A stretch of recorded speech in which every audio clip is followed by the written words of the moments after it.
Take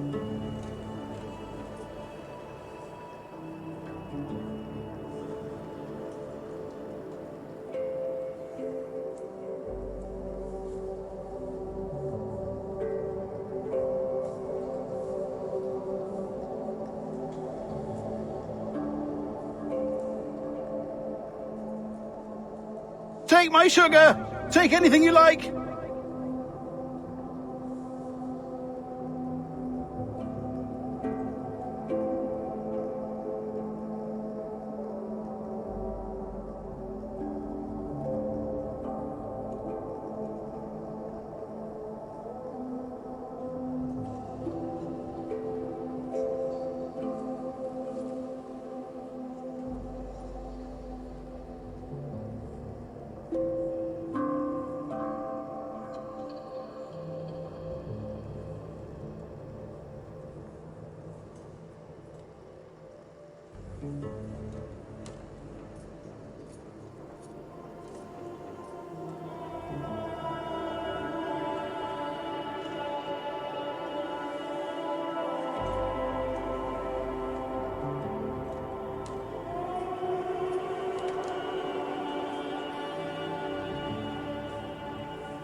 Yo guys, and welcome back. Hey there Max, welcome in dude, thank you for joining. And welcome back to AC Valhalla. We are going to check out the new expansion that launched today, which is the Discovery Tour mode. And that's basically an educational museum tour mode where you can explore the game world as you know, kind of like different historical characters. And then you can kind of like learn about the culture and history, the buildings, everyday life, all that type of stuff. We did play the Origins and Odyssey Discovery Tours before. But yeah, this is going to be my very first time exploring the Valhalla 1, which launched just today. I'm very curious to see what things they may have developed and learned from the previous two. But so far, the Origins, the Ptolemaic Egypt Discovery Tour has been my favorite, I have to say. Hey there, Danny. Welcome in, dude. Thank you for joining. Good evening. I hope all is well with you. But yeah, let's have a look at this. I like the screen. Just gonna check if all the settings are still the same. I would assume so. Yeah. Alright. Let's start a new game.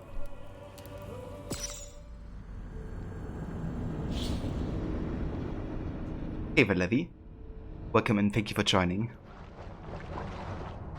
And welcome to the AC Valhalla Discovery Tour mode. We're gonna learn some history today, hopefully. Apparently that launched today, so I was very eager to kind of like check it out. Cooperation with Hampshire Cultural Trust. Okay. Hi, traveller, and welcome to Discovery Tour Viking Age. Just like the brave Scandinavians who left their homes on longships in search of new horizons, a quest for knowledge and a promise of adventure awaits you. For 3 centuries, adventurers set sail in search of trade, land, and sometimes plunder, changing the world forever in ways that can still be felt today. We call these adventurers Vikings. Some remember them merely as brutal warriors and merciless conquerors. But there is much more to be learned about their rich and complex culture.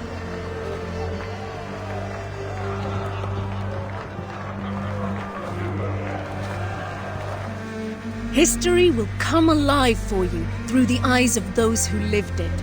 Norse merchants looking to make their fortune, an Anglo-Saxon monk in search of his life's meaning, and even King Alfred himself.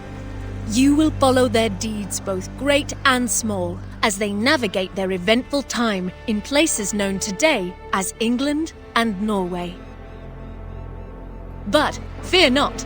Discovery Tour Viking Age is a safe, combat-free experience that you can enjoy at your own pace and in your own time. Tapping into the years of research of the Assassin's Creed Valhalla team, its content has been crafted in close partnership with renowned historians and academics. On behalf of the entire development team, we hope you enjoy Discovery Tour Viking Age. May the seas be kind on your journey.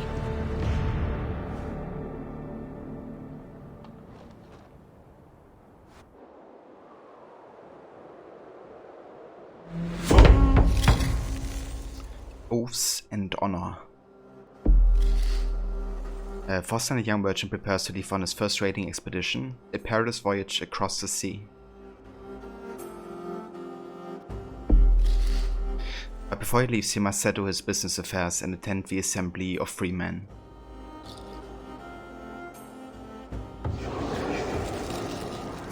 (866 CE), Stavanger, Norway.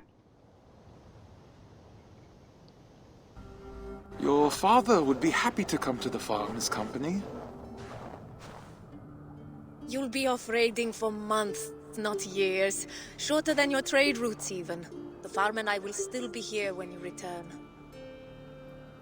And return I shall. You had better, or I'll come find you.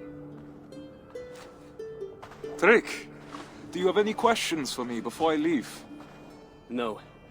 I'll take good care of Gunhilda's reputation while you're away. I doubt she'll need help, but I'll be glad to know you're here all the same. Come, Thorstein. The market waits for no man. Coming, my love! Okay, that's interesting. It's basically like an actual story. I didn't expect that, if I'm being honest. You know, I'm coming, Gunhilda. the previous two Discovery Tours, you basically were just like thrown into a world, and then you could like, you know, choose between the different Discovery Tours and what you want to learn about. This really seems like, you know, they created like a full character arc of somebody who's going through the world, maybe. So that's an interesting approach. Not sure yet what I think about it, but we just have to see. Then you also got enjoying your tea right after dinner, so you're quite comfortable right now, though. I mean, that sounds nice. What did you have for dinner? What type of tea are you enjoying? Yeah, I'm doing pretty good. I wasn't feeling too well this morning. I slept bad and was like having a bit of a stuffy nose. Feeling a little better, but still not 100%. Took a nap earlier though, so I hope that that helps.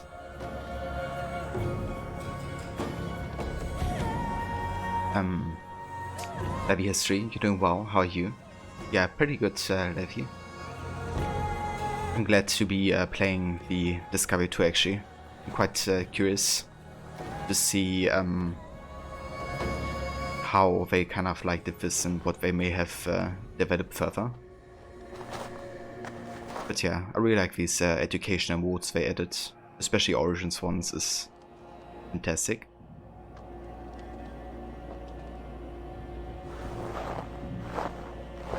Thank you, Levi.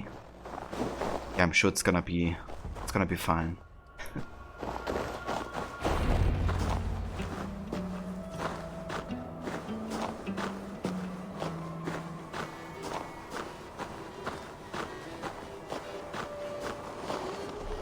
Yeah, it's so good, man. Discovery sites and behind the scenes. Intake with Discovery sites behind the scenes and check the learning entries to learn more about historical facts and the making of Assassin's Creed Valhalla. Revisit them in the menu.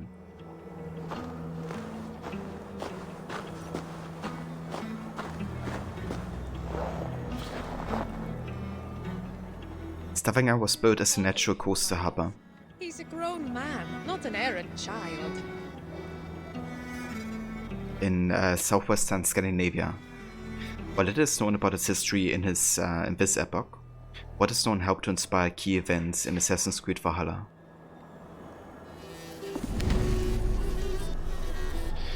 It is said that the famous naval battle of Hellested took place in Stavanger in the late 80th century CE. The battle pitted Harald Fairhair against a coalition of petty kings determined to prevent the young Jarl's rise to power. Fairhair? What a subtitle. Among Harald's adversaries was a man named Kjotve the Rich, Jarl of Acta. He was the inspiration for the despicable Kjotve the Cruel, whose actions in AC Valhalla launch a player on a quest for vengeance. To create Stavanger and Assassin's Creed, the development team drew inspiration from the trade market of Kaupang. Kaupang pictured here is located near the modern-day city of Oslo, in Norway. The Scandinavian trade market of Kaupang sketched by Jean-Claude Gauvin, contemporary at Ubisoft.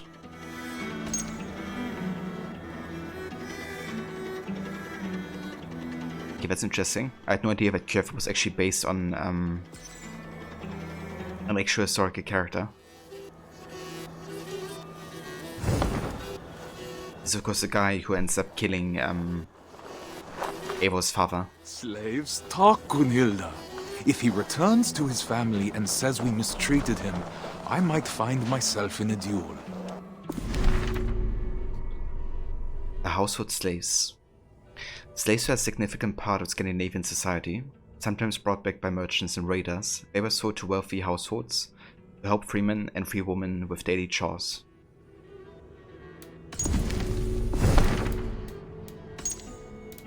Okay, interesting. There are quite a few entries for sure, but it's definitely doable. The plan is to definitely do, like, you know, all the discovery tours and literally do everything inside it as part of the completionist playthrough as well.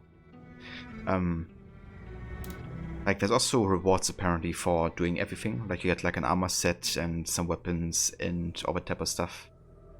But even if we wouldn't get a reward, you know, I would still be doing this because I'm quite curious to kind of like see where the game derivates from, you know, historical facts, I guess, and where it is like a lot of fiction. I would assume London would be quite a lot of fiction because of like all the Roman ruins. Like obviously there were some, but the amount there are, I think they added. But yeah, we're gonna find out. Yeah, I'm curious as well, Levi, because Origins and Odyssey were really long.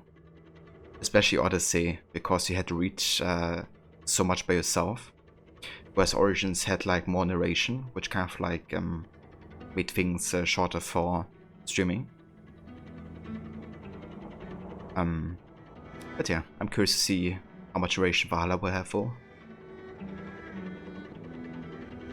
When exploring the world outside of the quest, you can customize your appearance by selecting a playable character.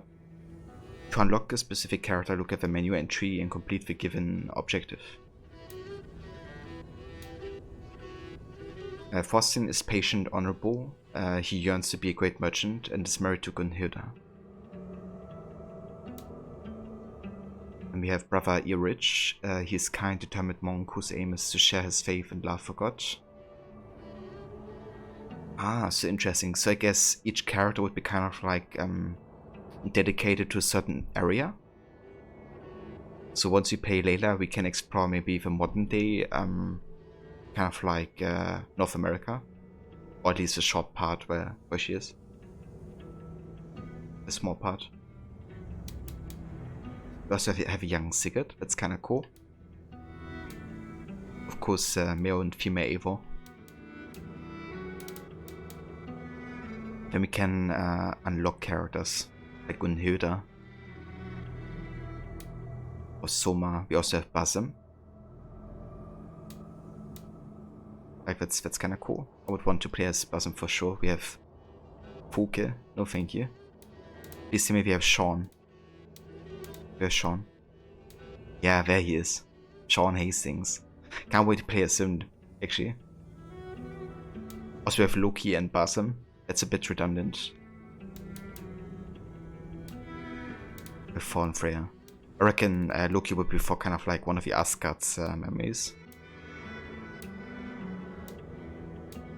I actually like this concept of like, you know, having different characters.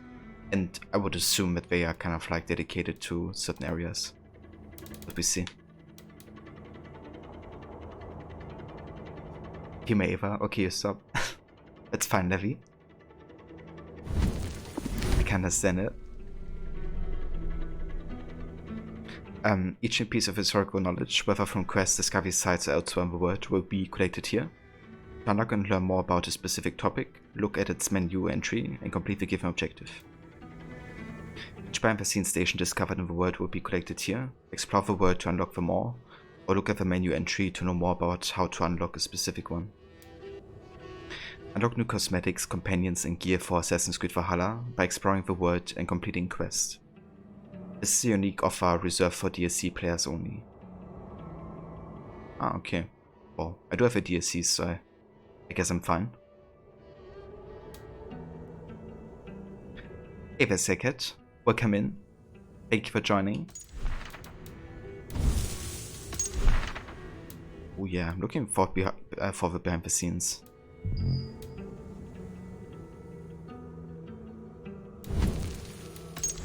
And we have the rewards. We have the Eldament set. The Bedau Getting Sword. I love how this one looks actually. The Early Medieval Tattoo set. The Volundar Fine Raven. Looks nice. The Early Medieval Horse.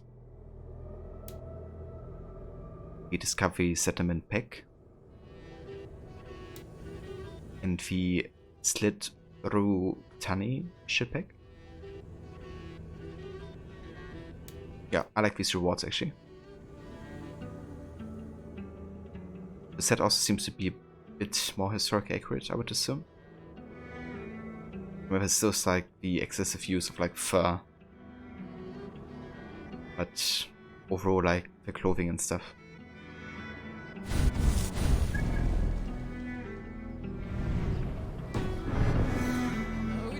Until you've worked on your swordsmanship. I'm sure to get practice on this expedition with Harold. Our enemies may not fight with blunted blades, but he's promised me the children of Stavanger are far more fierce. The children who struck you as you lay sleeping, then ran away laughing? You'll need to keep your wit about you, if so. The Buenda or Freeman. Entanglement formed the core social caste of early medieval Scandinavia. They worked hard on their farms alongside the women of their households. The Bondi, singular from Buenda, played a major role in everything related to justice and lawmaking. They have the right and the duty to attend to the Ping or the Thing with Freeman Assembly. Any Bondi could serve as a judge or as a member of the jury during legal processes. They also have the right to bear arms, which was not the case for women or slaves. Pictured here are some of the tools used by Buenda as they worked in the fields. So these are sigils and foliage knives. And you can find these in the National Museum of Denmark, Copenhagen.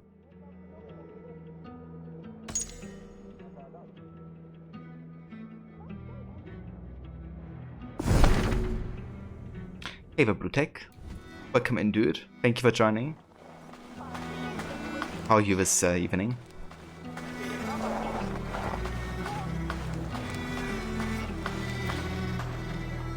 Designing Stavanger. Stavanger, as with many cities in Assassin's Creed Valhalla, is based on an existing city, also called Stavanger. To reconstruct it, level designers and artists used maps, pictures and drawings by archaeologist Jean-Claude Gauvin as references, adding alterations for gameplay purposes. While not all the towns resembled Gauvin's drawings, some iconic details helped give a Scandinavian signature to the towns and settlements of the game, easily recognizable by players. Narrow streets, docks, and a salient longhouse in the distance, they all incite exploration and the need for adventure. So awesome to have Sean create or have like some of the voice acting here. It's awesome.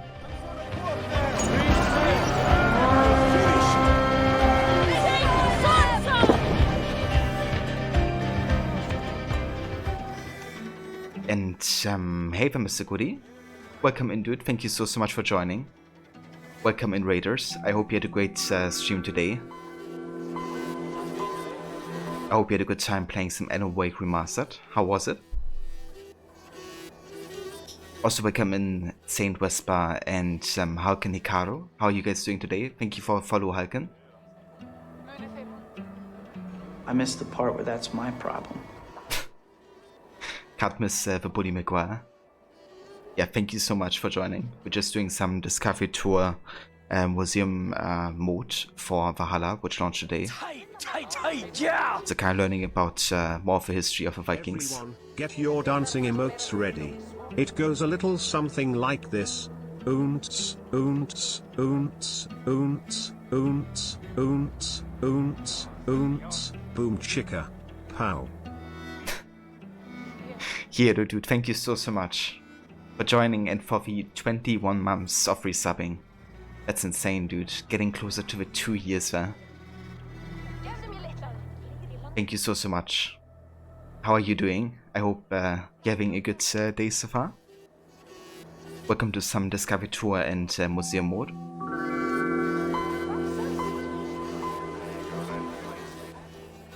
Also, thank you for the follow, Saint Vespa. Thanks again for joining. And Blue Tech, let me get back to your message. Sorry, that was kind of like a lot happening there. So I do plan on doing gameplay today, Blue Tech. I'm probably gonna do like 1 to 2 hours of the Discovery Tour. And then we're gonna switch over to the playthrough and do a bit of that. But yeah, for now we're gonna listen to Sean and learn a bit more about the history. Quite excited actually. There's also some really cool rewards you get for doing the Discovery Tour, like new one-handed sword and stuff like that.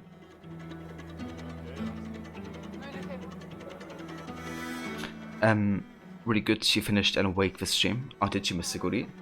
So did you play before? Was it your first time playing?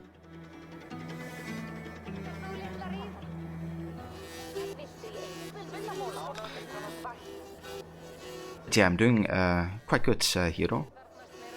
I'm quite excited for this Discovery Tour that launched today.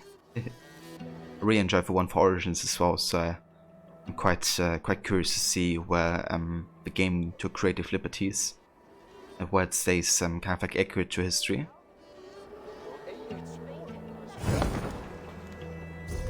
Also, nice mixing, Hero. I saw the link that you posted.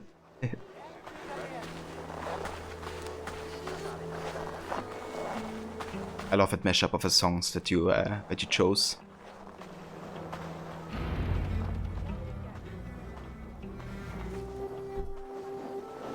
Ulf, good morning. My mother loved the fine woolen cloak you sold me. The stitching is exquisite. Of course. My wife takes great pride in the needlework, with good reason. You must have been blessed by Heimdall. A vision so keen and hands so steady. Only a talented mother and a very patient husband. Give Alvik a kiss from me next time you see her. I will. Fortune guide you, friend.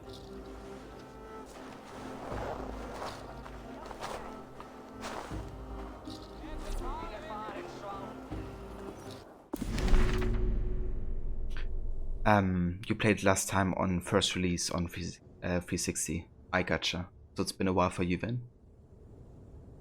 So how did you like it revisiting Alan Wake? That's a game I still have to play myself. But watching Rod play it like so much, I already know like most of the plot. But I do know that I want to play it and I think I would really enjoy it. Because I don't know, like psychological surreal horror, I think is quite interesting.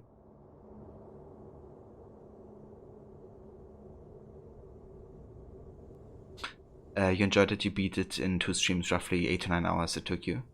Yeah, that's a nice game length actually. I like when, you know, games kind of are a bit more focused, that you can finish them in like under 20 hours or something.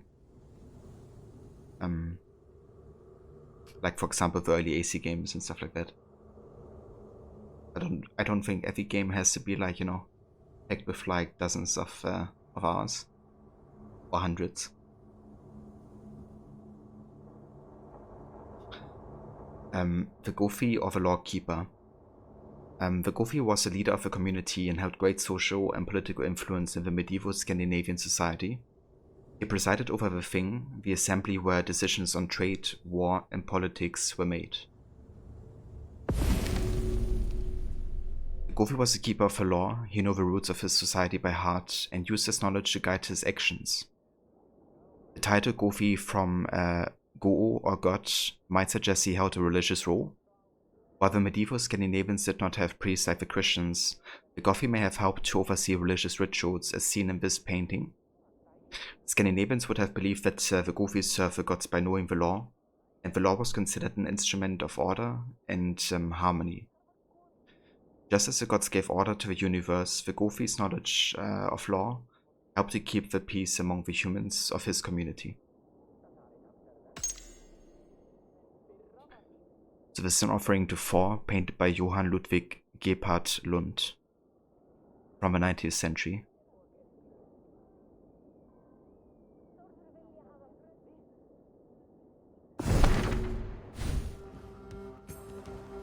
Just think, after a few raids, we'll have enough silver to leave this place for good.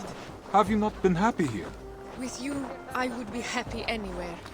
But Stavanger is small. Too small for the grand dreams of the shepherd girl. And why not? Even a worm may one day hold up the sky. Come, Mikkel has promised to aid you in my affairs while I'm at sea.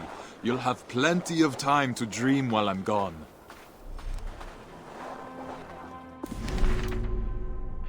Gunhilda is a shepherdess, weaver, and eventual patron of the Scandinavians in Jorvik.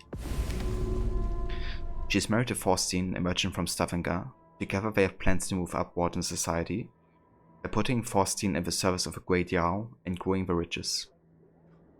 After Thorstein gains the attention of Harald Fairhair and begins raiding for him, Gunhilda uses the wealth Thorstein brings home to secure additional trade partnerships.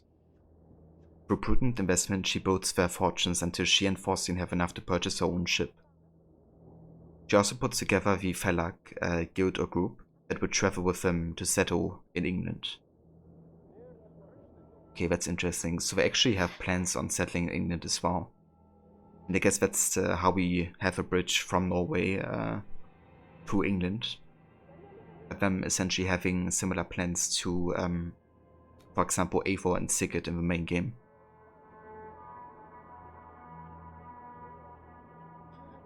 We've never played any of the AC games. I mean, that's fair. I can definitely recommend them if you're kind of liking, you know, open world platformer with stealth and a strong narrative. But yeah, it's a quite huge series, so you know, there's like so many games. Can be quite tricky to kind of pick one to start with, I guess, unless you really don't mind, you know, playing the older ones. They're historically accurate. Yeah, I mean, to a certain degree. Like, they all take place in different historical periods, right? Like, the first one, for instance, is during the Third Crusade in 1191. And then the second is during the Renaissance in Florence and Venice, 1476. So, like, a lot of different, like, historical settings. And they're usually quite accurate when it comes to kind of, like, having the different historical landmarks, like, you know, the big churches and stuff like that. They do take some creative liberties with, like, how dense the cities often are. And also, of course, with how historical characters are portrayed, right? Because even though the same kind of like things usually happen to these characters. Like with Robespierre in Unity, you know, it's kind of like said that he tried to shoot himself when the building was stormed, like he tried to perform suicide. But then in AC, it's kind of like a spin with his, like kind of like alternative history, where actually one of the major side characters shoots him, and he's like too much of a coward to do it himself, kind of like deal. So I guess it's kind of historically accurate, but it also isn't. So they always have like a certain spin, you know, like even though the characters appear, they're not always like the history books depict them. But that also has a logic within AC, because with kind of like the villains in the current timeline, like a modern day, it's actually said that they have kind of been manipulating, you know, also history books, stuff like that. So it does have kind of like its own kind of like game world logic, and yeah, I think it's kind of like alternative reality and history type of deal. Yeah, and they especially take more creative liberties the further you go back in time, because obviously the historical records are less as well. So, for example, in Valhalla, like during the Dark Ages of the medieval times, there have been obviously historical records, but especially in England, a lot of them are influenced by the church and monks and scholars of the time. So it can very easily be very one-sided with a view on history. So yeah, it definitely took a lot of creative liberties in that regard as well.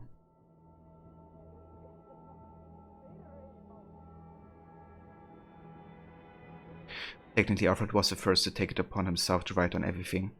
Yeah, that's true. Like a lot of Alfred's time is very detailed and like written down with his conquests as well.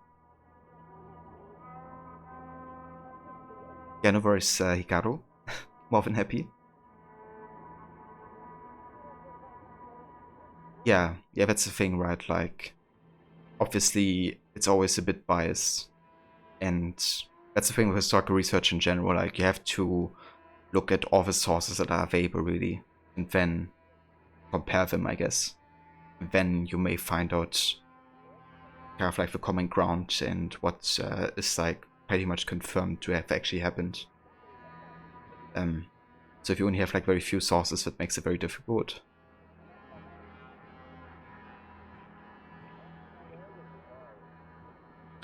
His writings are actually compiled into chronicles, and it's one of the first Anglo-Saxon books. Pretty cool and super detailed. So have you read it, Levi? That'd be actually very interesting. You may have read it once. That's awesome.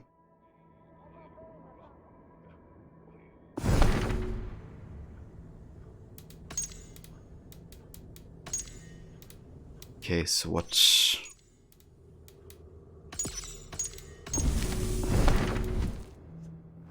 Sex is something marked in Codex. Ah, okay, that's behind the scenes. Right. Yeah.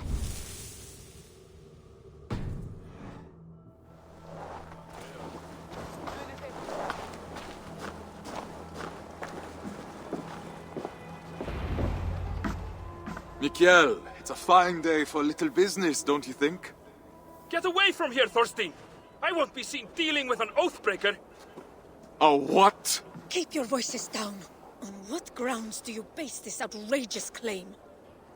That is for you and Bjorn to discuss!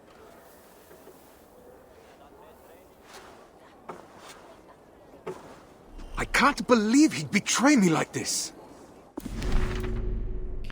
Manhelgi, a sacred space. Manhelgi was a Norse word used for describing a person's indestructible spirit. Helgi meant holiness, sanctity, security, and in a way peace. To respect someone's Manhelgi was to respect the harmony and order of the universe itself. The Norse belief for each person had a sacred god's given right to feel secure and at peace. A good way to understand Manhelgi is to think of it in terms of space. Each person's spirit was their own sacred place, like a temple. To take or step into another person's space without asking was an act of trespass. It violated not only one person's boundaries, but the Manhelgi and all that person's ancestors as well. This meant any insult had to be answered quickly and decisively. This runestone depicts one of such insults being answered. At the top, two men, possibly the heroes Sigurd and Gunnar, king of the Burgundians, are fighting each other to defend their honor and integrity. That's very interesting.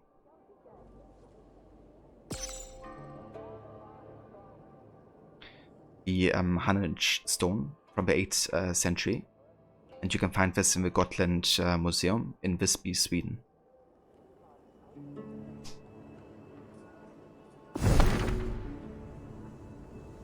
But yeah, that's an interesting concept actually, the Manhelgi. It's the first time I actually hear about that. Kill that long. He has to protect his own reputation first. Not him! Bjorn! Ah, he's always sniffing about your trades like a wild dog. He envies your success and wishes to take it for himself. Well, we won't let him. We've worked too hard for him to take this chance away from us now. We will not let Bjorn get away with this, I swear it!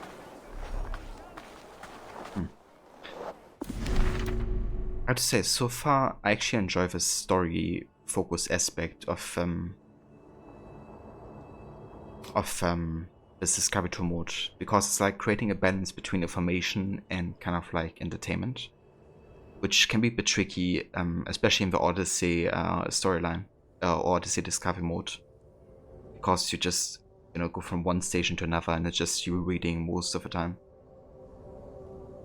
So far I like this balance, and I mean also what happens in their storyline does find a connection to the, you know, entries that we have here. And yeah, I'm doing alright, Mr. Cody.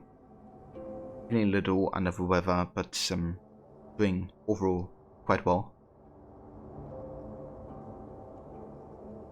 Levi, you wish you could visit all these museums. Yeah, honestly, same. Maybe we have to make a Scandinavian tour, visiting museums. I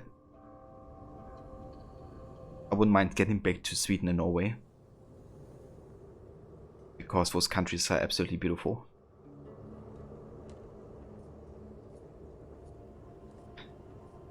Among ancient Scandinavians, harmony and social order relied heavily on people obeying the law. Honor, individual, familial, and even ancestral determined what was just considered just.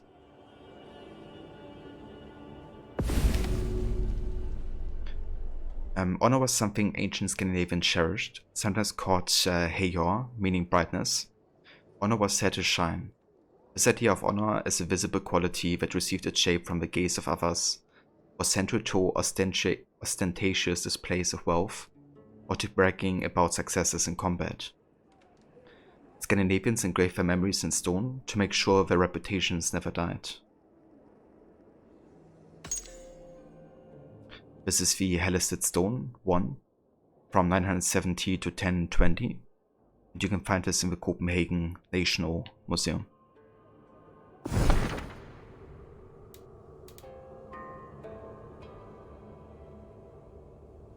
Yeah, I would love to get back to Scandinavia, Levi.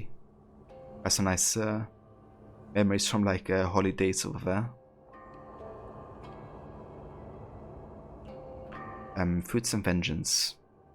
Insulting an individual injured both him and his family. Vengeance was the only proper answer, seen not as a sacred duty but as a vested right. By choosing an action over retribution, one risks becoming a Njoinga, a shameful individual. Food was one of the legal ways to restore a person or clan's honor. They were monitored by the assembly of freemen to ensure social harmony and order. All collateral damage had to be paid for by the participants of a food, including Wergeld, the price of a man. Each person in society, according to their age, gender, and social status, had a given value that could be demanded as compensation for either their reputation or if they were killed during the their life. Vengeance and feuds were central to Eivor's quest in Assassin's Creed Valhalla.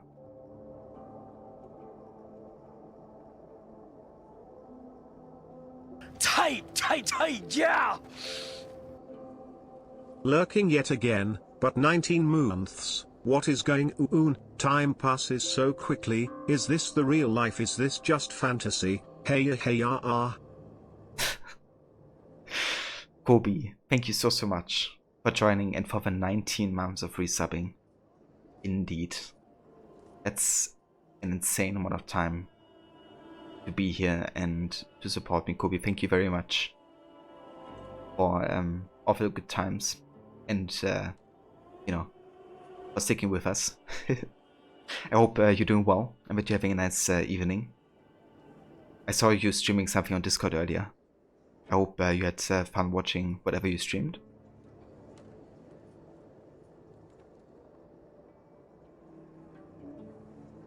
And yeah, Levi, same actually.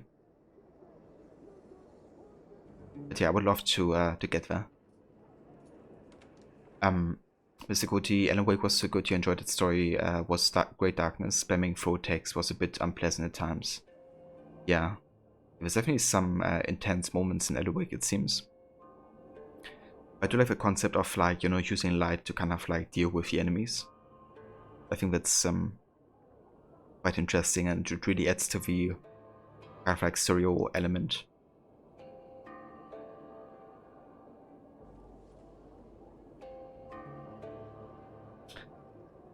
Takes Kobe in as you have to lurk.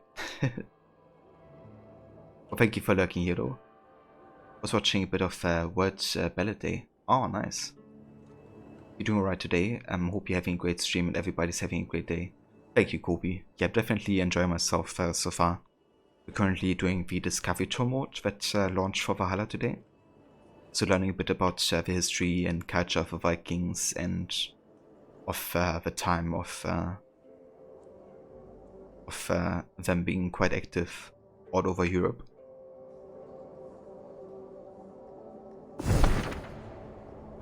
Yeah, quite excited actually. I love learning about this stuff.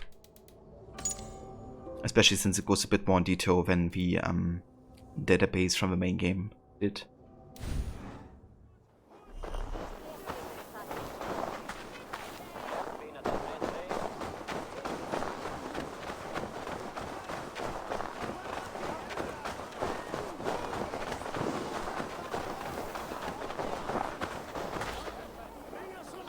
The Norway. In 864 CE, many small kingdoms laid claim to the western coast of Scandinavia. They struggled for wealth and power, and many sought to control a valuable sailing route, the Norway. A cargo ship following the Norway would leave the Oslo Fjord, cross the Skagerrak Strait, and enter the North Sea. It would then hug the Atlantic coast to the North Cape, eventually arriving at the White Sea. To maintain power, kings needed to keep wealth flowing to their allies and followers. Controlling part of the Norway could help a king to keep the riches coming and keep his followers happy. These holdings allowed the young King Harald to dominate the trade route and rise to great political and social power. This map depicts the estates held by Pharaoh Fairhair along the Northern Way. So, A is the Norwegian coast, and we have Likra, Seim, Hörtla, Arekstad. That's actually one of the locations you can visit in Valhalla as well. Then we have Fitja, Avatsnes, that's another location you can visit. We have Utstein, and then the British Isles down here. So this is an artistic map of the Vestfold, Norway, depicting the royal estates of Harald Fairhair along the Northway in the 9th century, created by Ubisoft.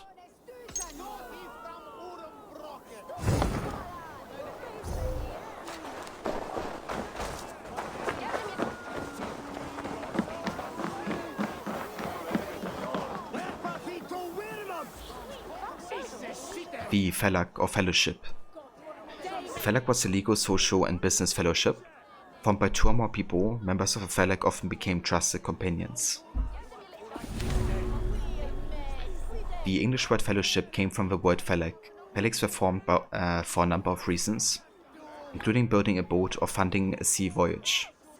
A married couple could also be referred to as a felek.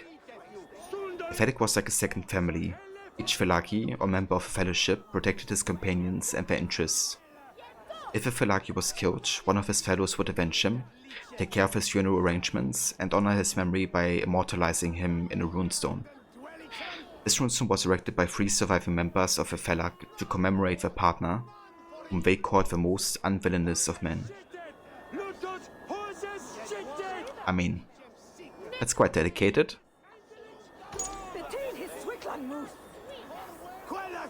The Aarhus Stone 5, that you can also find in the National Museum of Denmark in Copenhagen.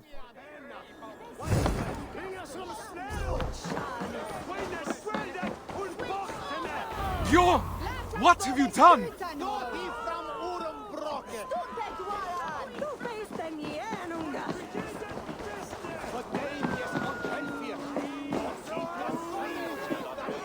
What falsehoods have you been spreading about my family's honor?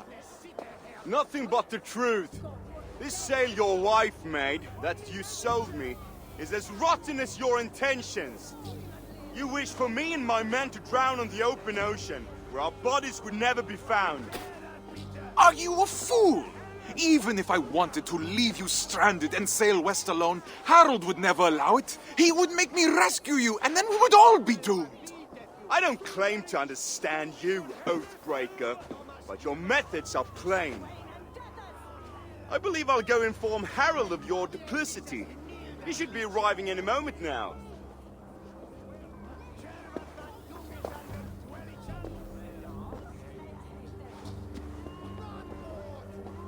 My love, that is no work of mine. I know. This was done by a hand far coarser than yours. Bjorn is trying to sabotage my place on the expedition. You cannot let him accuse you in front of the assembly. No chieftain would ever take you on again. I will not see my parents starve because of Bjorn's lies. Then I must gather evidence and bring his falsehoods to light. I will speak with the wives, to rally them to our cause, and I will pray to the Haminja for guidance. Our ancestors will give you wise counsel, I'm sure of it. I'll see you outside the assembly. Go swiftly, my love. If I were an impulsive oaf, why would I hide a sail? So we actually do have Odin's side. That's interesting. So it really is bringing gameplay and learning about history much closer together.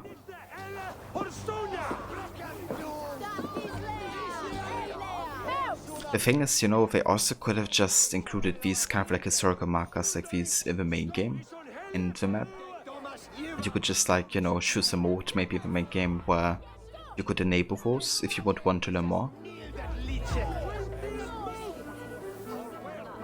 But, I mean, I really don't mind this approach either way. But yeah, it's really bringing, you know, like this learning and playing more together like the older games, so makes you wonder why we didn't do it in the first place, right, with making of Valhalla.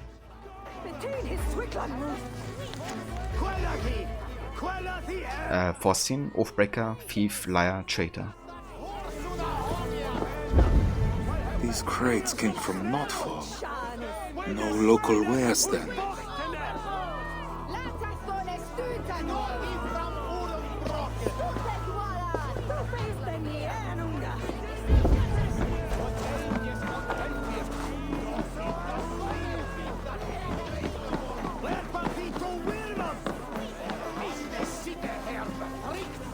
Tell me, did Bjorn accept any wares these past few days?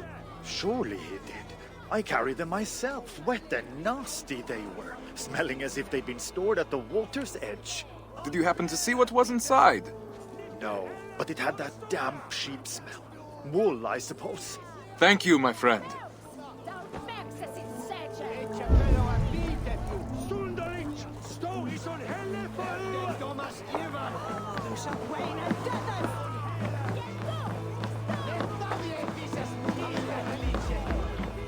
And I have to say I love Norway as an area. during day and night.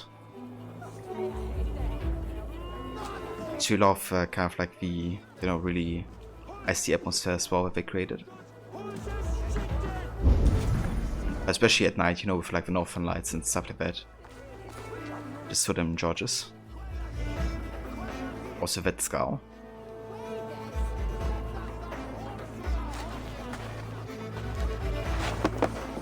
That is Gunhilda's stitching. So Bjorn planned to take her sail for himself after all.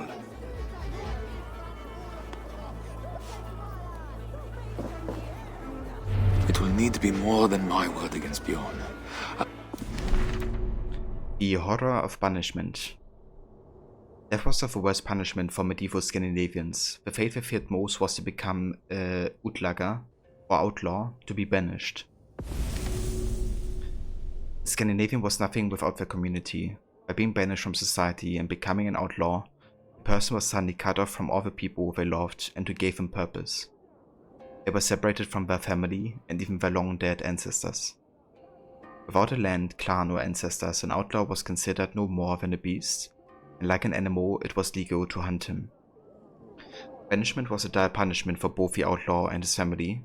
The shame and stigma of having a family member banished was great, and many families would do for their best to forget that person. However, some chose to stick by the banished and share in the punishment. This was the case for Eric the Red, a famous Utlaga. When he was banished from Iceland, his family left the island with him and settled in Greenland. Pictured here is a reconstruction of Eiríks Staðir, the farm Eric left in Iceland. I think that's quite interesting if you also think about Hellblade: Senua's Sacrifice, that game. Because even though obviously a lot of what happens is kind of like happening in the mind of Senua. The thematic is very similar to what they just talked about, of being like an outcast, right? Like, of getting exiled, kind of like, because of, in her reason, it's because of her mental state, essentially. And, yeah. That's obviously very tricky for her, and it makes you kind of like wonder if a lot of the encounters that Senua has in the game are kind of like people actually hunting her because she's an outcast, But yeah, that's a game that's just fantastic. And it's also quite close in time to AC Valhalla. I think it's like 50 years before Valhalla takes place, roughly. So this is a reconstruction of the Eric the Red's farmhouse, and it's contemporary. You can find it in Iceland in Haukadalur.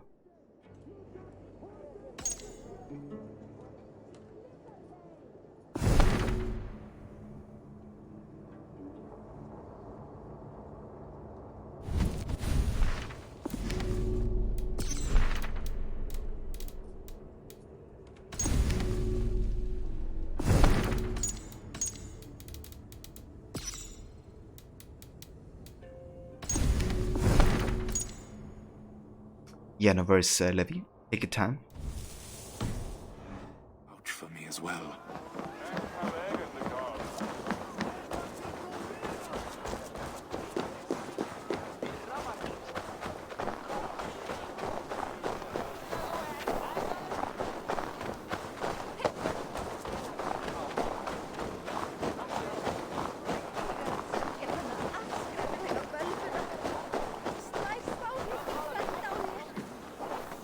Ooh, that assassin's symbol for. What up? Let me check that out.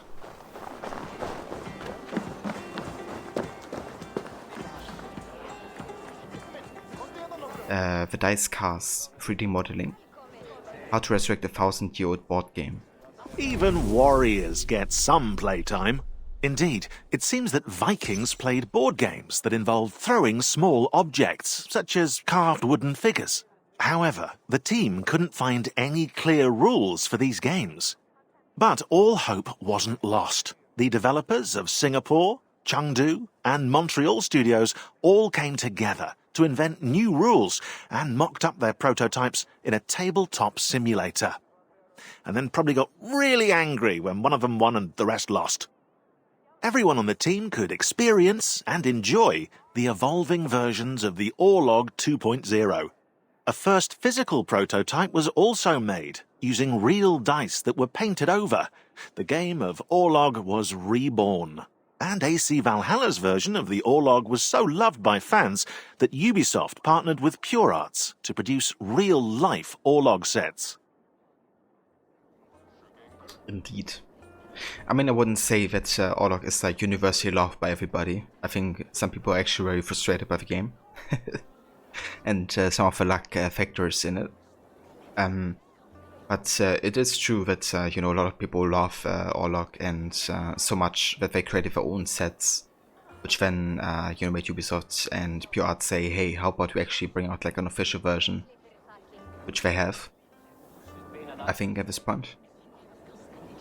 So yeah, if you're interested in playing Orlog in real life, you can do that now.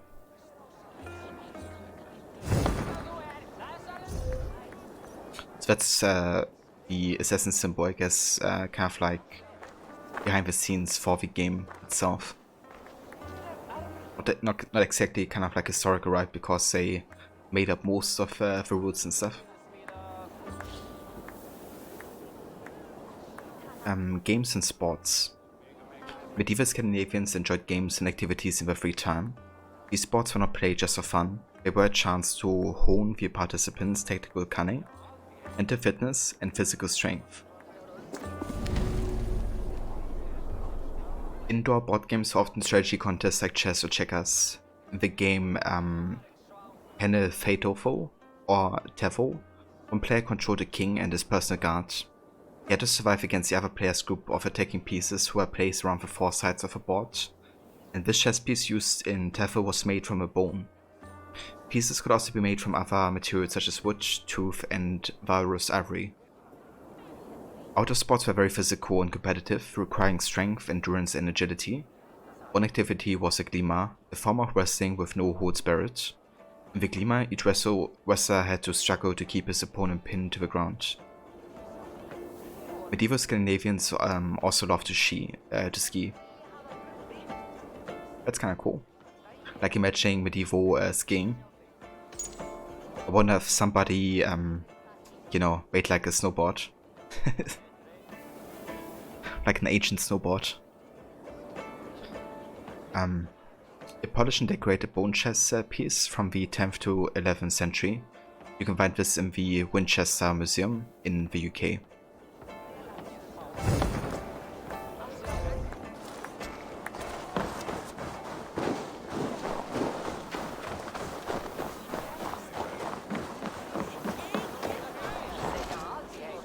Runes and rune stones.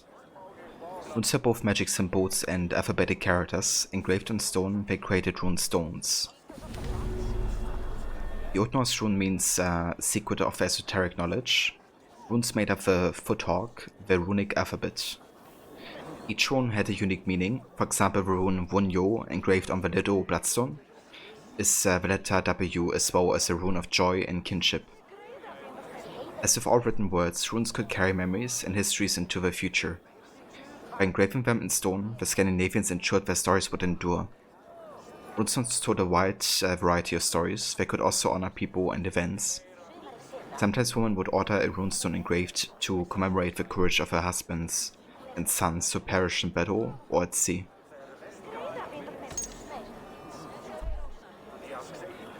So this one you can find in Shutterstock, Nakaya.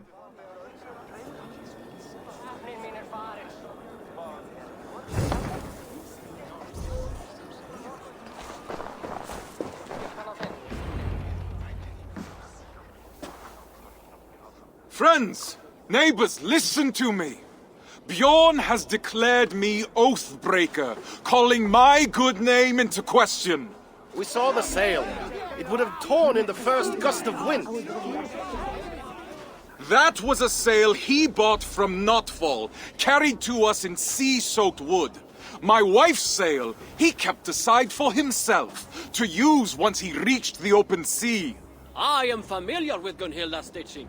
That sail was no work of her hands. What reason does Björn have to lie? If revealing the truth is as simple as you say. He hoped to turn Harold against me, to keep me from tomorrow's expedition, to hide the truth until I had already been exiled. If you care for we who will travel with him, this insult cannot go unanswered. He would endanger his crew for a petty grievance. He is unworthy of command.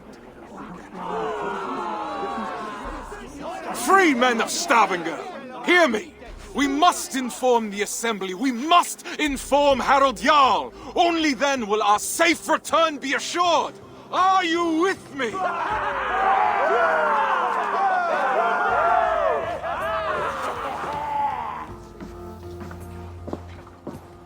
The Assembly is about to start. I need to find Gunhilda. Right, we unlocked Gunhilda. That's cool. So I guess we could like maybe switch her now. Ah, okay, never mind. This will erase all progress if we switch her now. No, thank you. I don't wanna do that.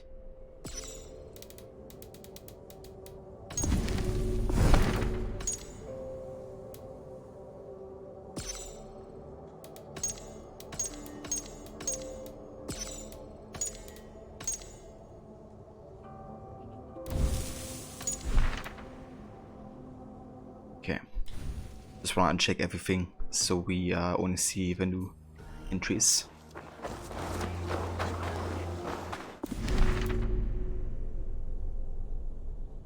Okay, so we learned more about Thorstein Silvertongue.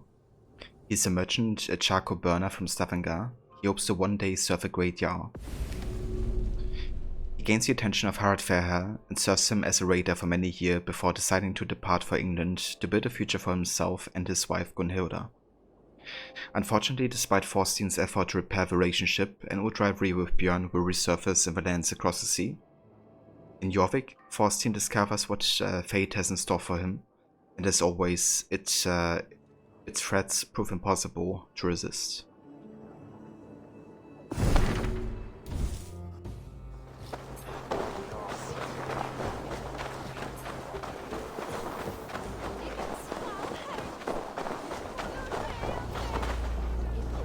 Passion, status symbol. Passion was a way for medieval Scandinavians to showcase their wealth and influence. A person's jewelry and the color of their clothing were important status symbols. Deep, richly colored fabrics available. Rich colors meant that the material had been dyed more than once. Because dye was expensive, wearing colorful clothing was a sign of wealth. Some colors were intended specifically for high society. According to archaeologists, blue fabrics were often worn by very wealthy. Jewelry was another sign of social status. The more expensive the jewelry, the wealthier its wearer. The size, material, and quality of pieces of jewelry determined their value. Silver was the most common metal in jewelry. Gold would have been worn only by the very wealthy individuals. Colorful glass or stone beads were also prized fashion accessories.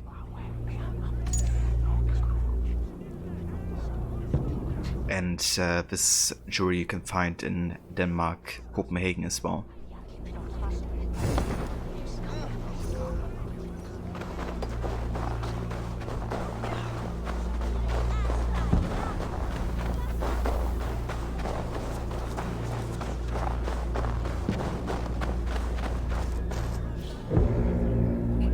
Kin and household. Family was the cornerstone of ancient Scandinavian society. A person's spiritual and legal identity was tied to their family and heritage. Family members shared more than blood, they were bound together by a spirit called the Hamingja. The Hamingja was responsible for the prosperity and luck of a family. Family mattered more than on a spiritual level, it also defined a person in the eyes of the law. Rules about land holding, inheritance and more were all centered around the family rather than the individual. A person who did not know their lineage or ancestry was not legally recognized. It was common practice to honor one's kin, whether living or dead, by engraving their stories and deeds on rune stones like this one. This is the Hellested Stone, and you can find it in Sweden. It's from the 11th century.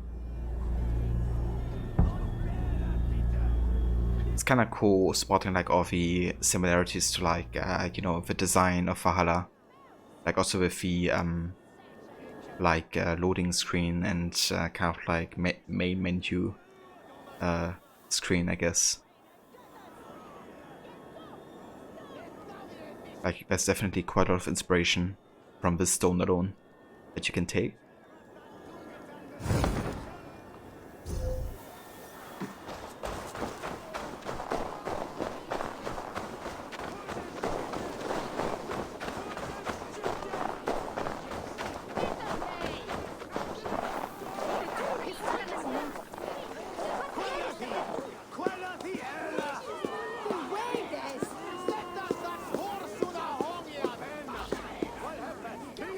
Creation of Eivor.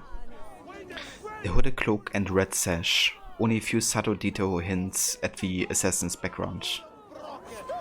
Assassin? Okay. That's a bit odd they call Eivor an assassin, because Eivor never becomes an assassin. Every detail matters when designing a main character. Personality, backstory, mannerisms. Eivor the Wolf-Kissed must have a noticeable scar, and tattoos to represent past events, beliefs, and clan affiliation. A mood board was made with various references from Mad Max's Furiosa to Major Motoko Kusanagi in Ghost in the Shell, which allowed concept artists to create compositions, silhouettes, shapes, and concepts. Then the character modelers designed the details, hairstyles, tattoos, outfits, and even leather stitching, while animators focused on body movement and facial expressions. Finally, actors Magnus Brun Nielsen and Cecily Stenspill were cast to give Eivor a voice, tailored to her or his personality. It's alive! Alive!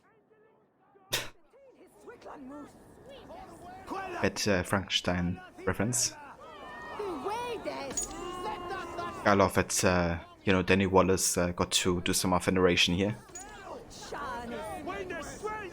I have to say I love this concept actually. I hadn't seen it before. I think what I'm actually gonna do is I'm gonna make a screenshot of this because I don't have this one yet and save it for later. Because I really like to collect like all the different like concept arts and all that type of stuff.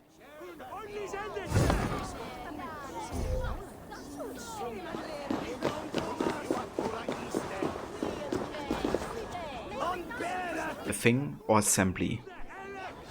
The Ping or Thing was an assembly of Norse freemen who gathered to discuss politics, war, and trade, and acted as a court of law. Rules were made, crimes judged, and punishments doled out. Things were held throughout the year. The chieftain or king presided over every session. He was sometimes joined or replaced by a lawmaker, the Gothy, who knew all the laws by heart. Laws had to be remembered because the Scandinavians had no written legal code at the time. Every freeman had the right to speak freely at the thing. He could share his opinions, ask questions, and weigh in on issues of social interest. He could also demand justice for crimes or slights. Even though all the freemen had the right to be heard, the wealthier members of the thing could also use their influence to steer the assembly's decisions their way. When the Scandinavians settled in Iceland, they held their thing in a place they called Thingvellir, the assembly field. Here's a photograph of a Thingvellir today.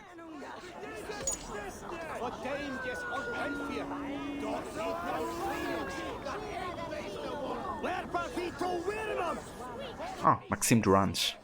That's like the main guy behind most of the historical research in the recent AC games. And he's also the guy overseeing the Discovery Tour modes since Origins, I think.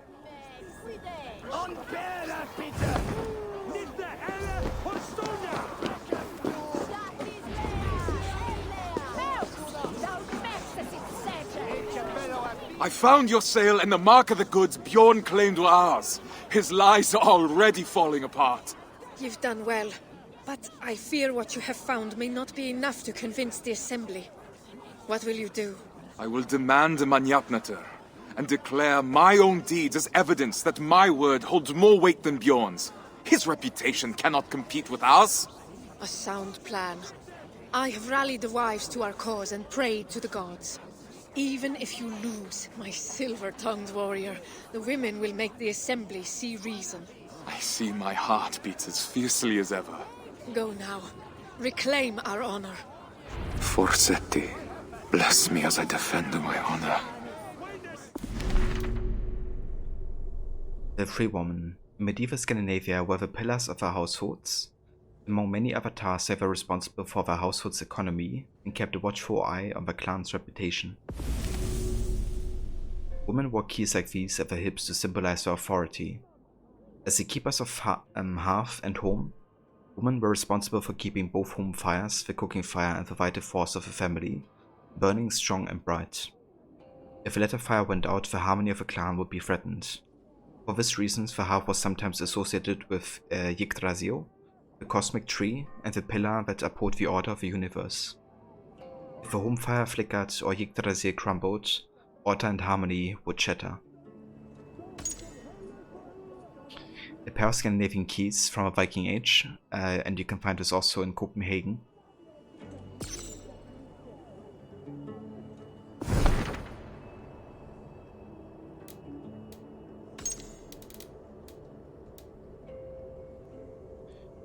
The Manjapnatur, a war of words.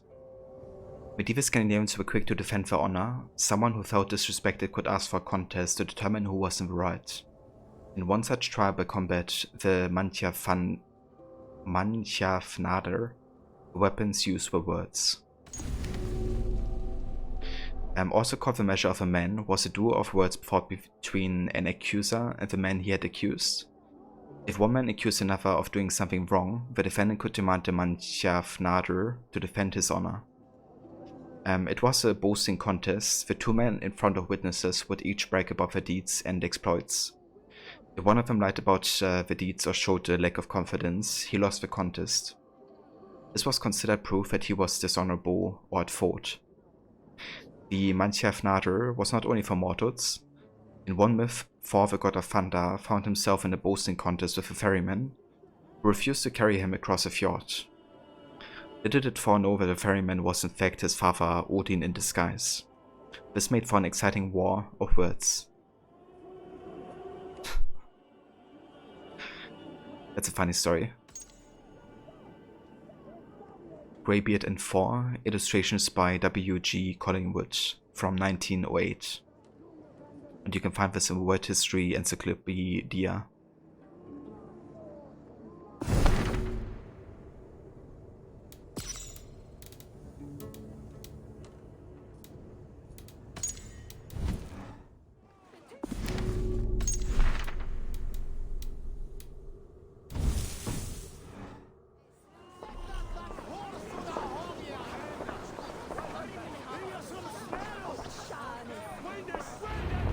Thorstein Oathbreaker, come to beg forgiveness with your tail between your legs. Men of the Assembly, Bjorn claimed the sail I sold him was rotten.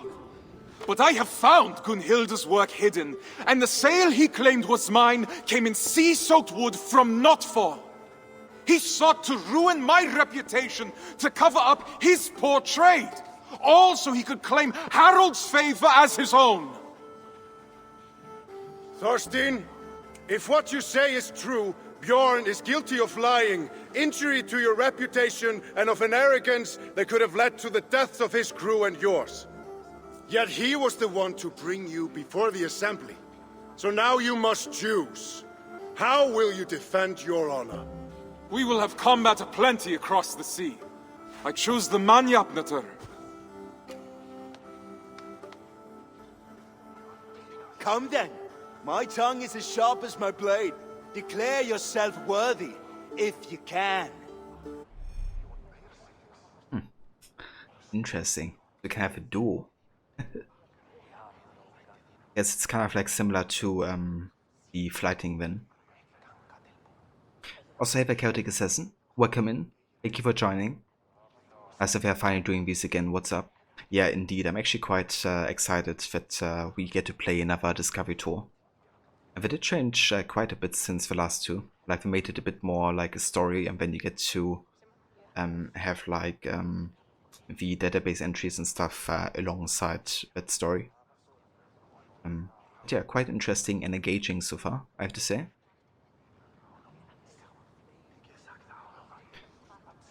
During the duel, listen carefully to what your opponent is saying. Select the most suitable and accurate answer within the available choices to win the duel. But beware, you only have a limited time to answer. I'm the finest of navigators, at home on the sea.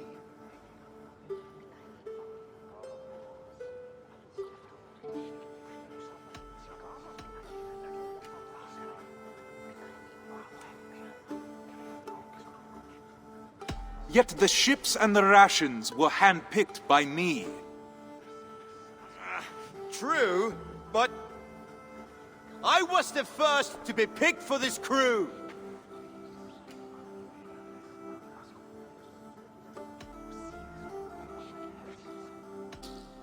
And Harold sought me when he already had you.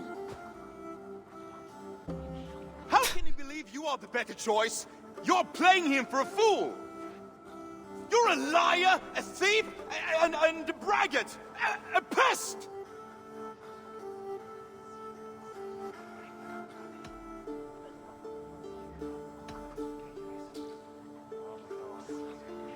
My worst is still better than you at your best.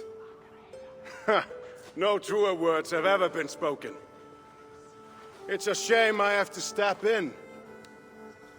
It's clear that Thorstein is the one who has been wronged. It is my suggestion that Bjorn be removed from my expedition and exiled, never to return. His lands and trade goods will be forfeit, gone to pay the costs of finding another navigator with so little time to spare. No, Harald. Do not draw more of my wrath upon yourself. I could have named you a murderer and demanded your death.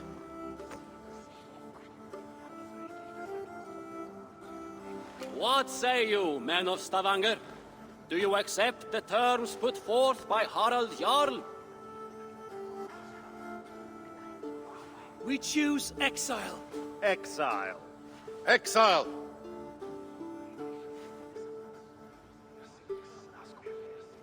Then it is decided. Now come, Right Thorstein. position, We have Geralt. a navigator to find.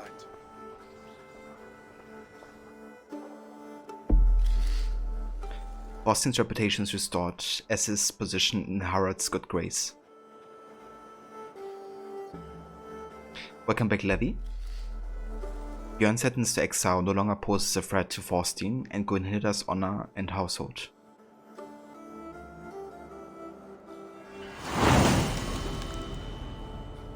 Wow. Oh, we unlocked the Elderman set. Let's go.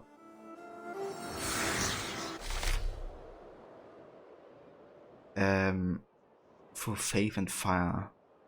I think I'm gonna go to explore freely because we still have a few things left to do in Stavanger.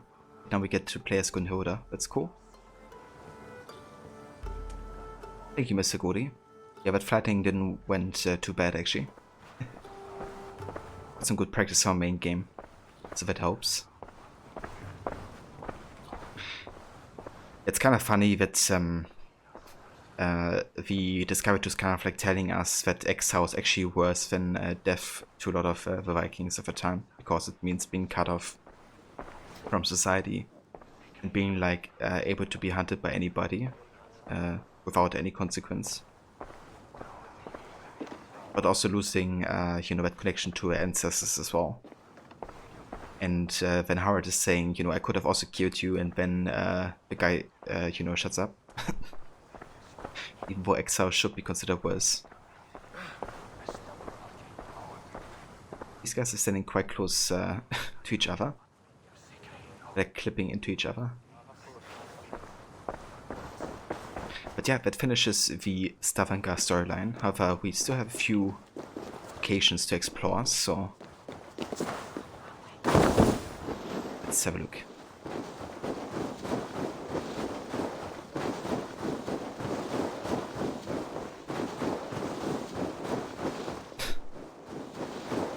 Yeah, it wasn't a thing yet.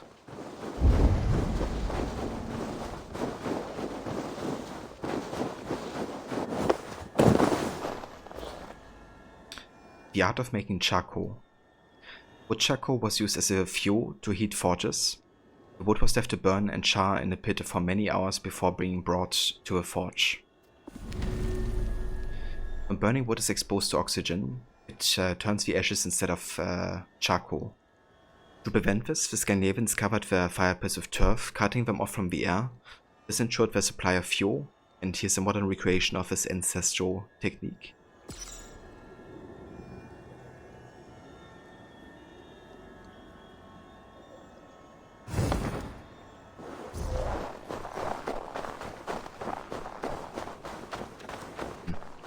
What is that symbol? I wonder. Ah, okay, so that's kind of like the quest line we just did. We could redo this essentially.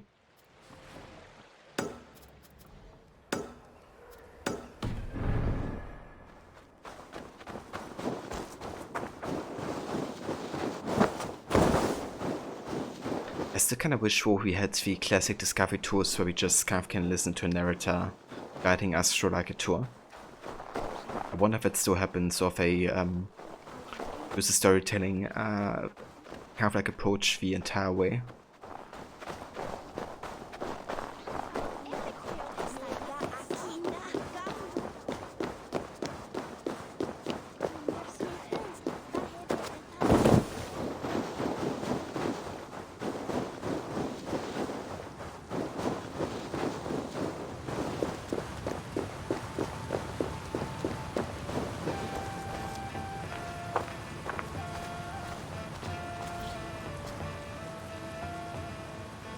Bragi, sing us something.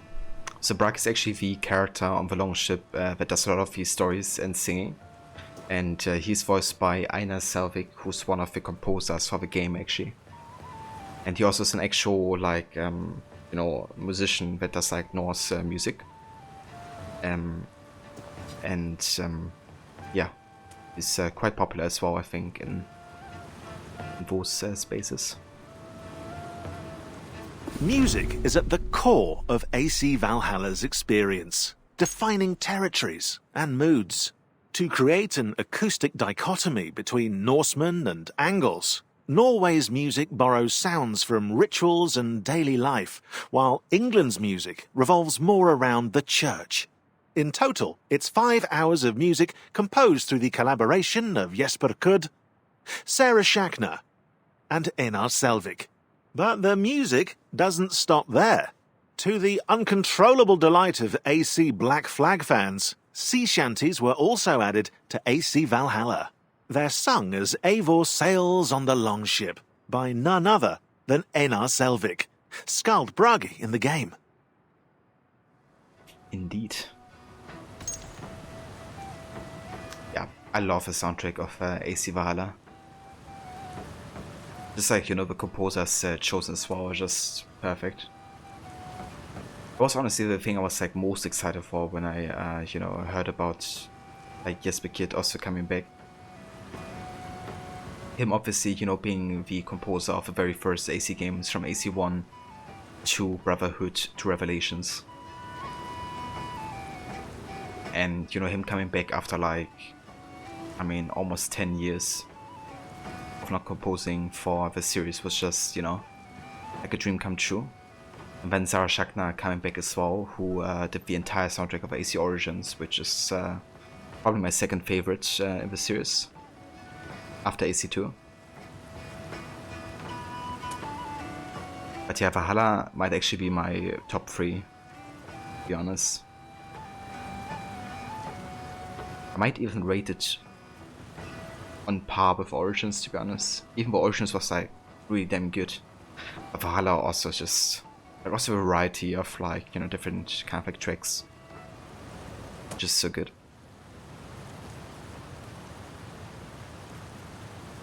Really? What really? That Valhalla is like one of my favorites? Or what do you mean? But yeah, my favorite would definitely be AC2. And then followed by Origins and Valhalla, I would say.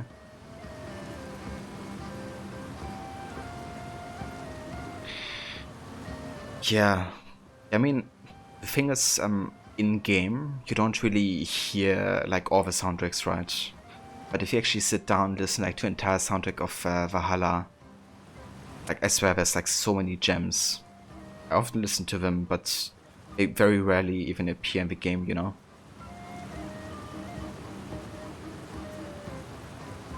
But yeah, maybe I can send you some of them, but I really dig that you don't really get to hear that often in the game itself.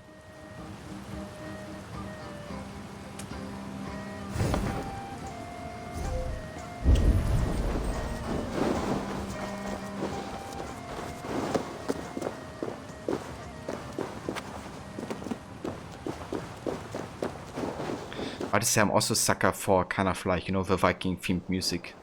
There's just so many epic tracks as part of it.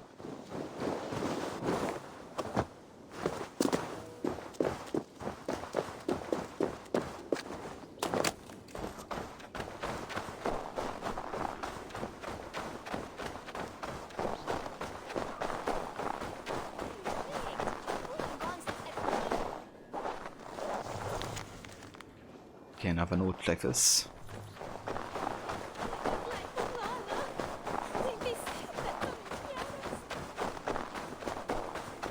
So I think we're just gonna finish Stavanger and then we're gonna switch over to the main game. But that would finish basically the first chapter of the Discovery Tour.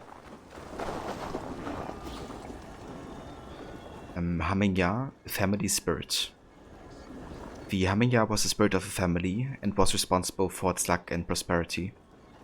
The Haminga bound each family member together. Luck could be shared with family and friends, but it had its limits. The Haminga had to be treated with care and respect. If a person or family behaved badly, the luck could turn and the prosperity end.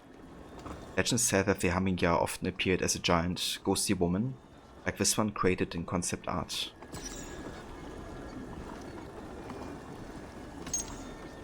Okay, let's actually get a screenshot of this.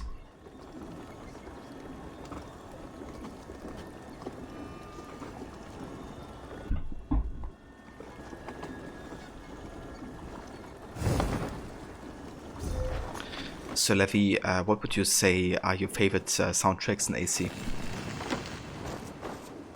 Ooh. Unlocked Soma. The Yar of Cambridge is a friendly, determined, and empathetic. And she's also a really cool character in the main game. She's like one of the first alliances that you get in England. In Grantebridgeshire.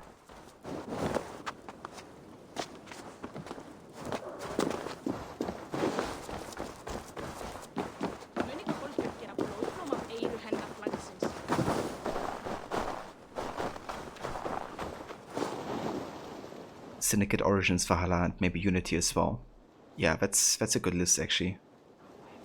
I love Unity soundtrack as well.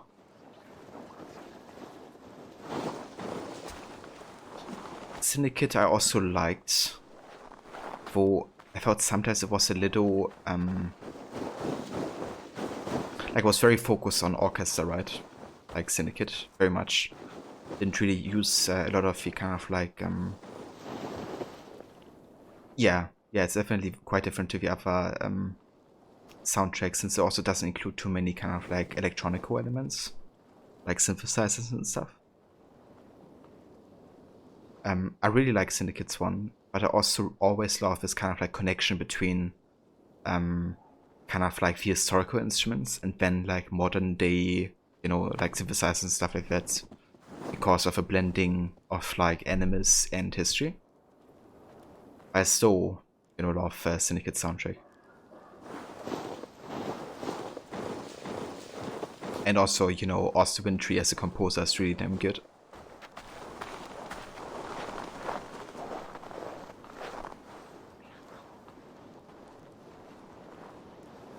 Yeah, that's fair, Levy. It's definitely a stylistic choice to kind of like showcase the that you kind of like viewing the history through the animus, I guess.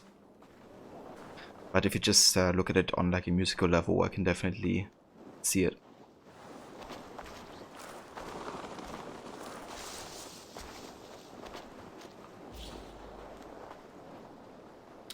A land of ice and snow.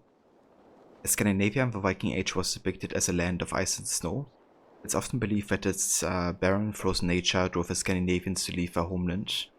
The truth was more complicated. Yeah, that's definitely fair, Levy. It's, you know, very subjective after all. My favorite song is the Hey Ya song from Valhalla. Hey ya, hey ya. Yeah, that's a good one.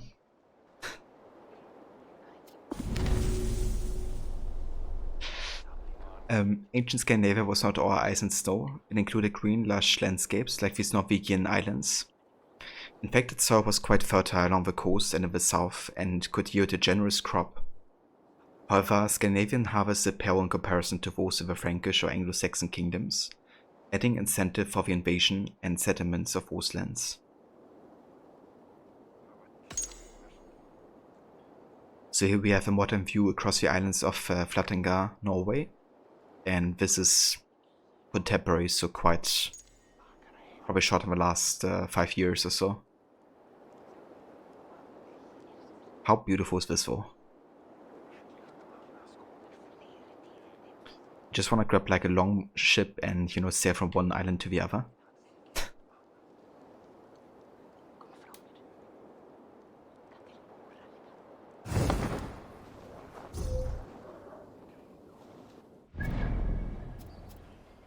Alright, so we have a couple more locations. Oh, what is this?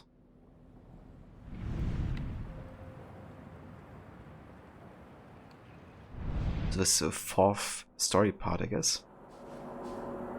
Okay, and there's also some more parts on Hodafylke as well. Interesting. There's gonna be quite a bit more story parts, it seems. But where's number 2, I wonder?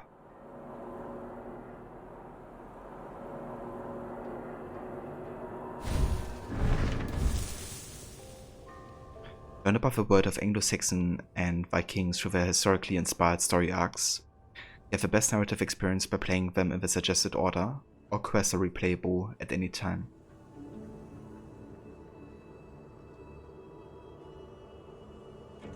Yeah, there's definitely quite a bit, for sure. There's like 8 storylines total, I guess. We've done one so far. But yeah, I think the plan is to just kind of like do one session per stream. So I'm gonna probably take 1 to 2 hours per stream time to kind of like do discovery tours. And then we kind of like jump back into the main game. That's how I did it also with Origins or Odyssey. Or with Origins I redid it like depending on the region I had explored.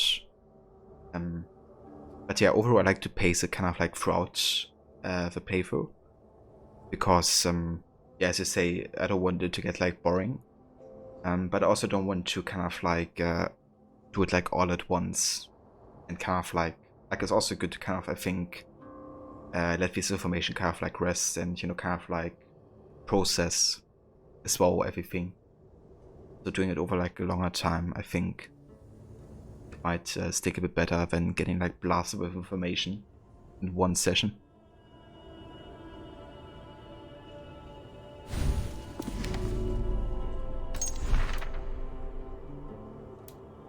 Okay, we did check this. We did get the first reward, the Element set. Composed of refined selected heirloom pieces taken from the Viking era, the set is made to impress. I feel like a real Anglo-Saxon lord with its authentic hood, helmet, chest piece, bracers, and pants. Yeah, I might use this actually. I wish there was like a different color combo, like maybe more blue tone. Not a huge fan of orange and stuff, but it looks right. I do like the kind of like clothing apart from the color.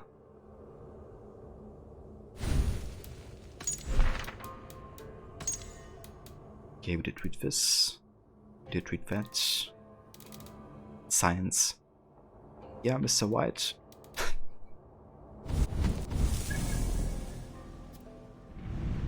Alright, let's go down here. I can actually call a horse.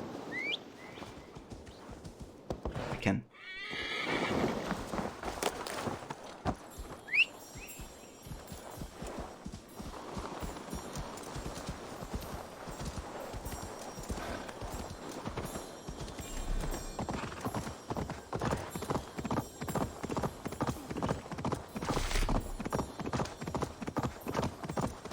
But I have to say, so far I really like this Discovery Tour mode. I think it's good they change it up a little bit, make it a bit more engaging. I think the story arcs really help, as I mentioned earlier, balance the information and entertainment aspect.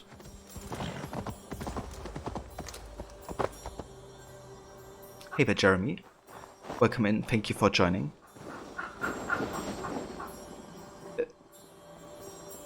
Ravenville. And that snow trail.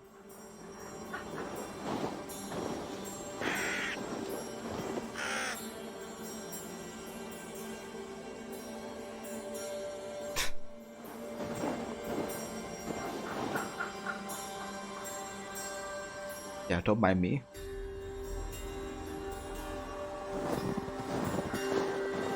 Yeah, it's going good, Jeremy. We're doing some discovery tours, learning about the history and culture of the Viking Age.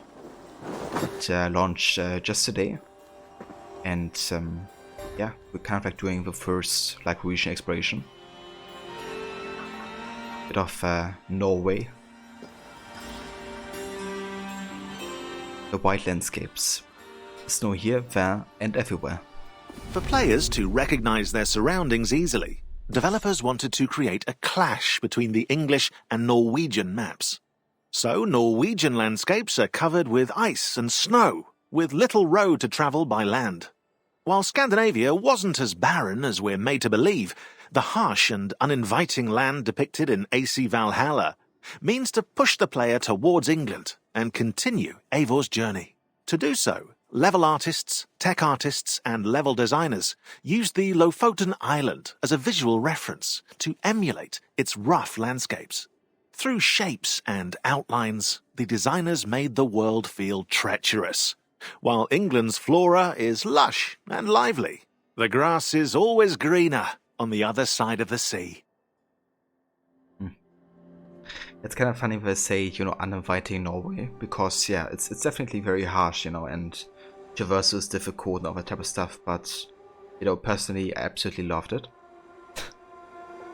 I guess I'm also a bit masochistic in that way, because I also enjoy the snow physics in AC3, which a lot of people just hate, you know. They just hate having to go through that thick snow and being slowed down by it, but I just love the immersiveness of it, and I don't mind, you know, being at a slower pace because of it. But I also really enjoyed Norway, because I just really, you know, it really felt like you're in this kind of like really harsh, unforgiving environment, you know. It's also one thing I love in Red Dead Redemption, when you're in the snowy parts of a game world.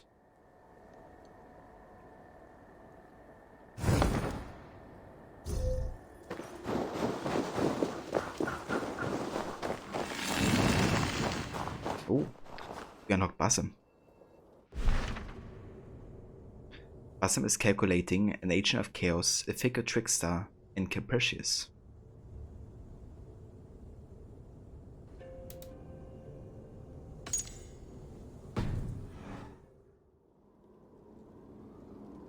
Hey there, Basim.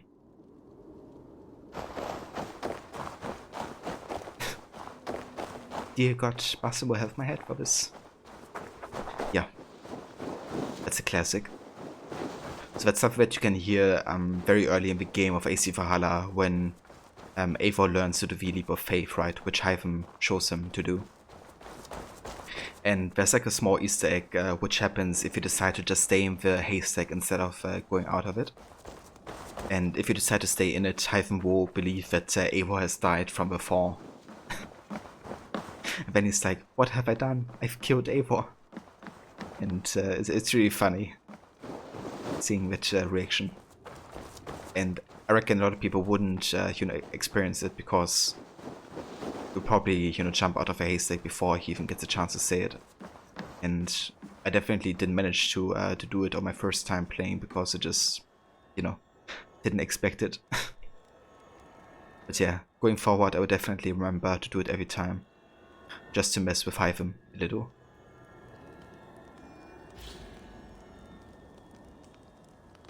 Divinities of the Sea. Ancient Scandinavians believed in a vast pantheon of powerful supernatural beings. These divinities oversaw different realms, including the sea. Just like the ocean itself, sea divinities could be both kind and cruel. Many divinities oversaw the seas and oceans. One of the most important was Njord, a god from the Vanir tribe. Father of the twin fertility gods Freya and Freyja, Njord looked after the sea, the wind, and fishermen like those aboard the ship. Another sea divinity was Aegir. He was not a god but a giant, and the embodiment of the sea itself. His name even meant sea. Legend said that the Aegis sat at the head of a great underwater hall, where all those lost at sea would join together and feast beneath the waves. Aegis' wife, the goddess Ran of the Acid tribe, was not as kindly as her husband. She would stalk reckless sailors and shipwreck victims, trap them in her nets, and drag them into the watery depths to drown. Jesus. Doesn't sound too pleasant, that Ran. So we can see a longship leaving the coast to embrace the sea. It's concept art by Martin Deschambault, who's done tons of concept arts, and this one I don't think I have yet, so let me do a screenshot and save it for later. That's always another great thing about the discovery tools, because you can find a lot of like concept art that you wouldn't find otherwise online, apart from actually playing through these modes. I also will have to go back to Origins and Odyssey and do some screenshots of the concept arts there, because I didn't do it last time with all of them.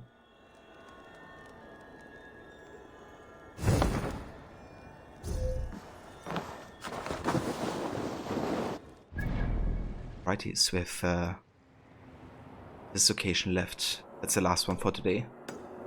Let's go down there.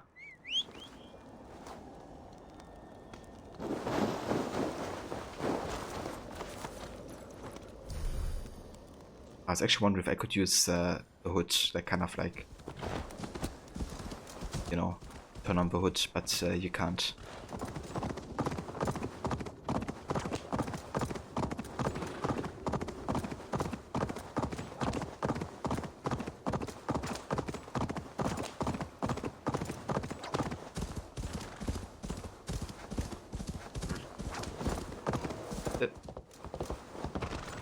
So this would definitely be a restricted area with all these bandits here.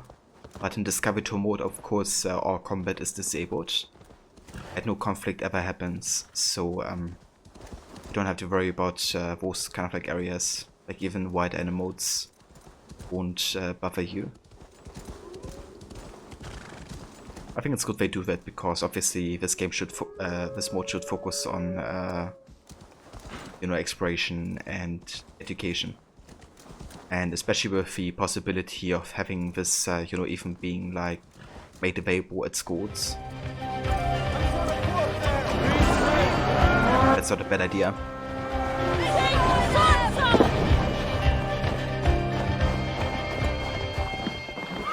And hey there, Maverick, welcome into it. Thank you so much for the raid. And how's it going? Welcome in, raiders. How was the stream today? Played some Call of Duty Modern Warfare. Nice, dude. So that's the very first one? Or was it the remake or something? But yeah, welcome in. We're currently doing a Discovery Tour mode of AC Valhalla, which is kind of like an educational museum tour mode, where you can learn a bit more about the culture and history of the Viking Age. We're about to wrap this up in just a bit, but then we're gonna play some of the main game. So yeah, a bit more Valhalla for today. Did some split screen. This is the 2018 one, you think? Oh, nice. So, who did you play together with? And how did you enjoy it?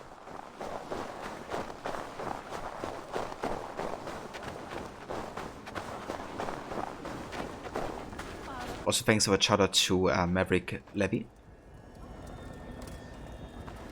Your nephew was over at your place, so you thought we'd stream together. Oh, that sounds like a nice idea, Maverick. Hope you had fun. You died loads. I mean, that's fair. Yeah, I didn't really play a lot of Call of Duty campaign, but I did play the one for Black Ops. And yeah, I also died a lot, to say the least.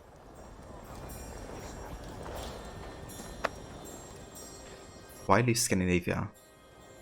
West Scandinavia was more than just a land of ice and snow. Farming and agriculture supported many people and their families, but there was a high demand for land and not much to go around. To be a landowner was to have high status in Norse society. The wealthiest Scandinavians controlled vast estates. Land could increase both a person's power and their wealth. This made it very desirable. It was also very hard to get. There wasn't very much land in Scandinavia that was arable or good for growing crops. Furthermore, Norseland's ownership was complicated. It was believed that the person's forebears continued to inhabit their Ofo, or ancestral territory, beyond death. Because the family's ancestors lived on the land, it could not be divided. When a parent passed away, the land could not be split among the children. It could only be possessed by one family member at a time. That left many people unable to inherit land, and many people attempted to leave Scandinavia and seek it elsewhere.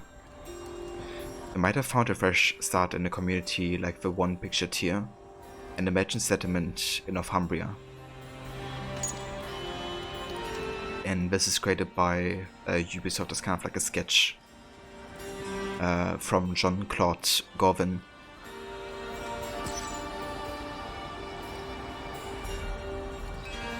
Whenever he becomes the Batman, you couldn't aim to save your life. I mean, I reckon you played with controller, right? Because I gotta say, I really suck with first-person shooting on a controller. Like, I have to be on mouse and keyboard, otherwise it's just really not fun to watch. That being said, I did play Far Cry Primal with controller, and it was alright, I guess, but the aiming was also a bit easier with that one, since you had, like, you know, singular shots often, instead of, like, you know, having to be like super precise and fast like in Call of Duty.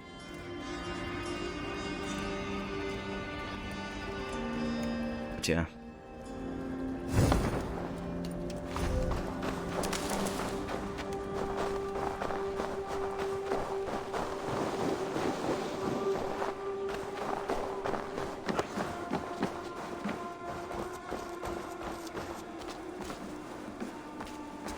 Yeah, maybe you just have to get warmed up to it again, Maverick. Get back into it. Definitely a bit of, like, you know, training and getting used to it. Grooming and hygiene. Medieval Scandinavians took pride in their appearance, enjoying baths and caring for their hair and beards. Men would trim their beards and comb them. The combs were finely crafted from wood, metal and bone, as seen in this image. They would also braid their beards and beat them for decoration. Women cared for their long hair, braiding and styling it.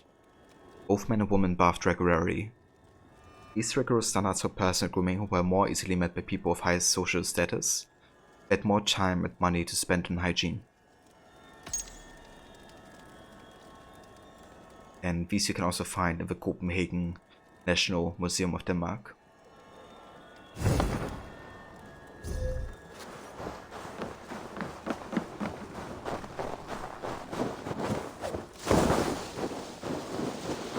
when you play multiplayer, if it's with someone else, you hate playing it alone. So today was quite random surprise. Yeah, that's actually fair. It's definitely more fun playing multiplayer games together with somebody you enjoy playing than, you know, potentially getting like random person that makes the whole experience a bit more unpleasant.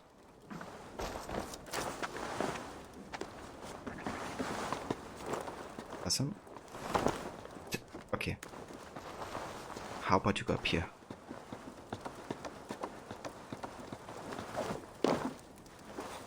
But I can't get over how beautiful the northern lights are. Like, seriously.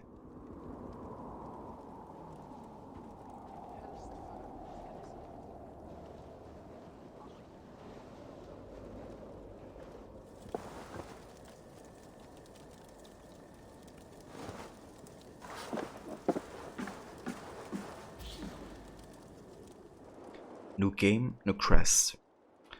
50 different versions before finding the right one. Damn, we had 50 versions of the AC symbol for Valhalla. It's difficult to set oneself apart in a sea of Viking-themed media, but it was the challenge marketing and art teams faced when creating AC Valhalla's visual identity. Together, they designed logos and crests, selected fonts and colours and interfaces. As a result, 50 different logos were created for the brand to find the right fit. The 2 axes logo on the bottom right of this picture. They must have been exhausted. The turquoise colour was added early on as a nod to the aurora borealis that illuminate the Norwegian skies. 2 axes for dual wielding form the A of Assassin's Creed. At their end, the outline of a longhouse rooftop with delicate engravings to underline Norse crafting skills. Finally, the faded grid in the background serves as a reminder of the Animus simulation. I love that logo that they went with here. Looks so good. I like the combination of, like, you know, the X's and the symbol. But also Levi, look at this one here. The symbol that's also on your ring as well. And which also happens to be a symbol used in the AC main game. As a loading symbol, actually. I actually have to make a screenshot of this as well. Kind of get like the different sketches of the logos. Actually, I also really like the Raven one at the top left. But to be honest, I like all of them. Maybe the second on the top, not so much than the others, but... And the second one on the bottom as well, but the ones on the outside are really good.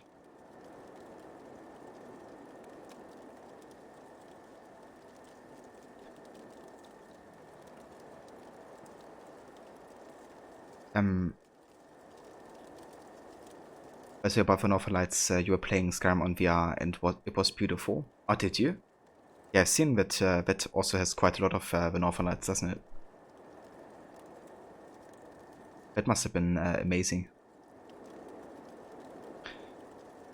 Levi, can you get this tattooed as it is? Sadly, the words turned upside down, which is not good. Yeah. I reckon a good tattoo artist could like reverse it and maybe like make it work. But yeah, it would be a good tattoo choice for sure.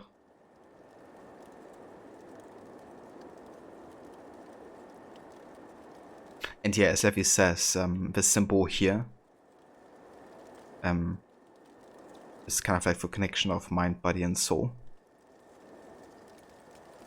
There's also a shield in the Valhalla main game, the Morrigan's Guard, which also has it on the back. The upside down, it usually means the opposite, so it'd be disconnect you from yourself probably. Ah, damn. I wonder if that was intended actually, for the symbol.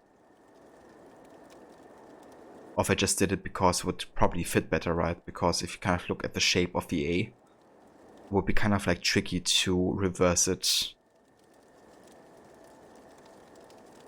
I guess maybe that's the reason why they did it. Since you have like more space in the bottom part. But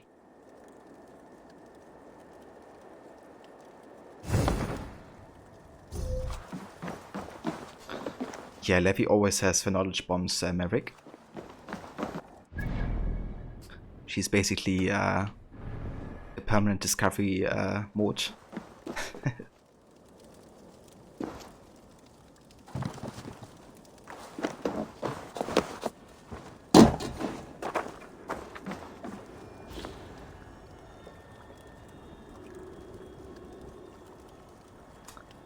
Yeah, I mean, I do learn a lot from you, Levi.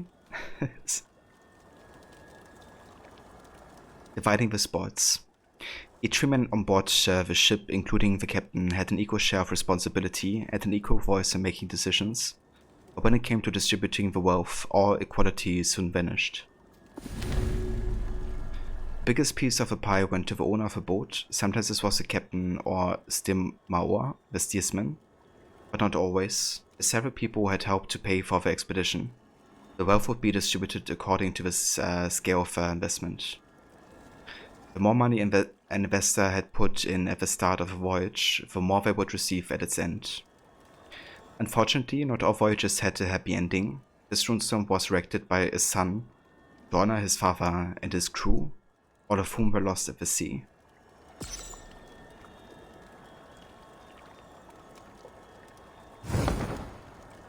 Gräskat and Pace. But yeah, that finishes Reykjavik. We did all the discovery tour sites and the behind the scenes. Also the first mission. So next time we do this, we're gonna play the second mission and then also make our way to Hordafirge, which is gonna take less time, so I would assume we might finish with Norway by the next Valhalla stream.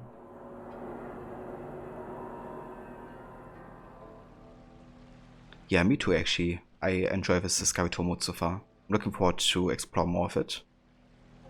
And can also see where the story is headed. Okay, we can't check this. And that.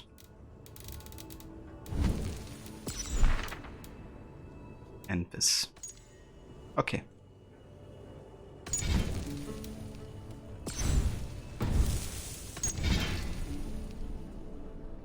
Yeah, let's create a new save game.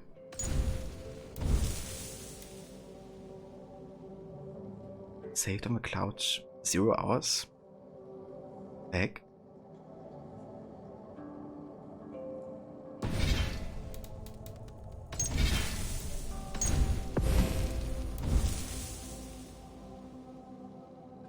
Okay.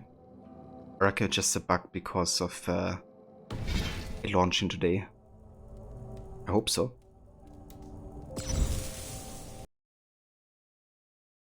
Alright, so apparently the game has to restart. That's fine. You are lurking. Thank you for lurking, Seghead. I appreciate it.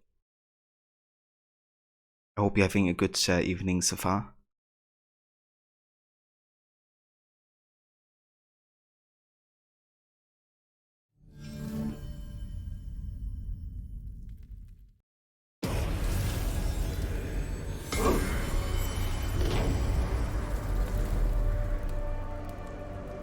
Yeah, sounds good, Maverick. I hope you enjoy the movie. Which one are you watching? And thank you for, keeping the stream open. Appreciate that, dude.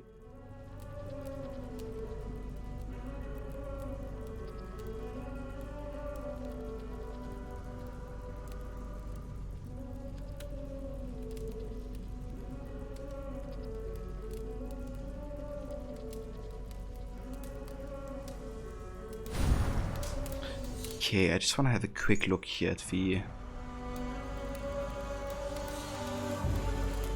Okay, so it's definitely saved, but it's still saying 0 hours and stuff.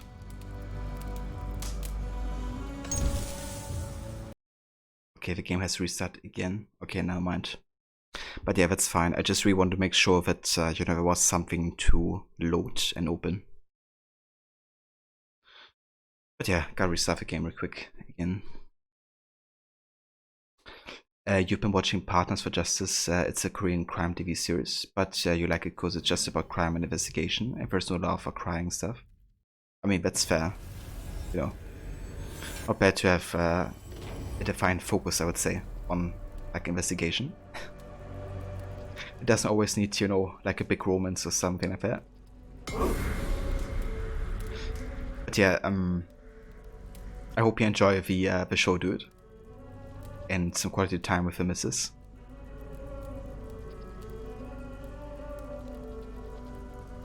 Nothing wrong with a good crime show. Sometimes you enjoy crying stuff. Yeah, there's always place for those kind of like moments as well.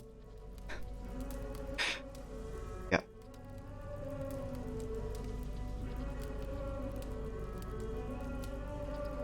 Sometimes cutting onions hit the spot. Yeah. It reminds me of that SpongeBob episode where I always forget his name in English. The squid guy. When he's like starting to cry and then somebody is like cutting the onions like out of screen.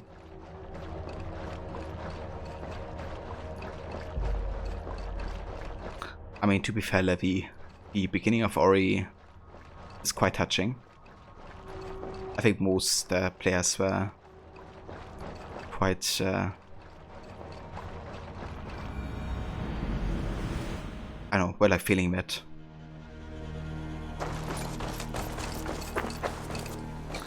But yeah, back to the AC Valhalla main game. Now it's time to actually kill and plunder.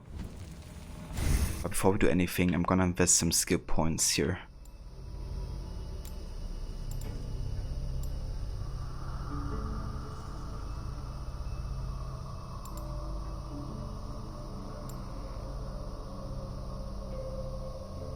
Sure, let's give a longship race. When you're in command of a longship, the crew will raise their shields with you. And then I want to get the arrow volley. Discharge all loaded arrows at once by holding and releasing right button with a light bow. Each volley of arrows has a stamina cost. If you live soft Vo, it's fine. Breaking Bad hasn't given you many moments to cry at Vo. Yeah, Breaking Bad is more like, you know, like what's the fuck moments. And like being really... I mean, obviously a lot of what happens is like, you know, horrible.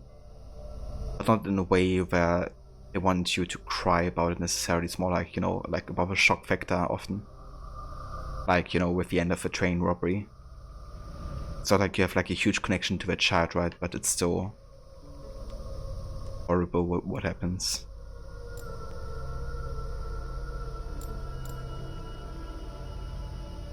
Okay, let's get the power stroke. Press the left stick to trigger a speed boost on the longship at the cost of stamina.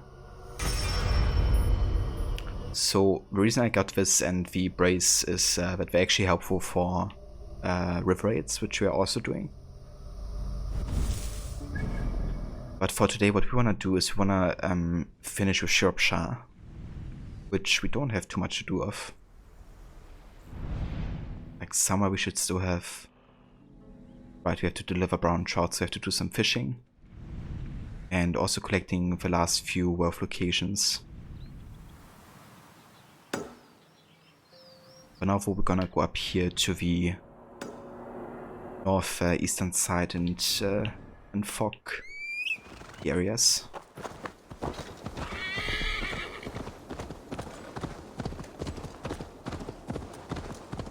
See if there's like any wealth or artifacts hidden. Well, actually, we do have all the artifacts, so it could only be like wealth.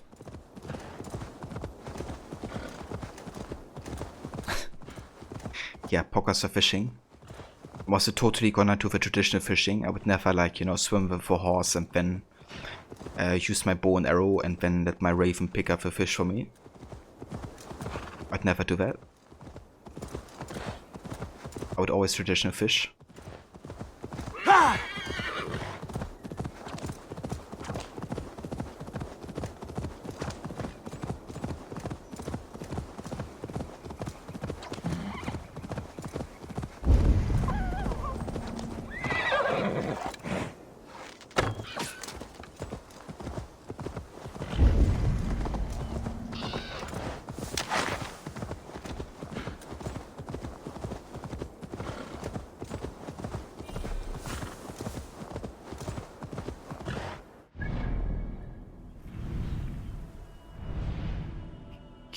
there's also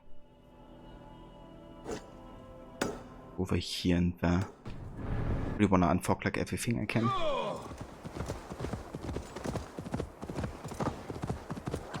not gonna unfog all of the ocean side though, because it takes ages for one. And there's literally nothing.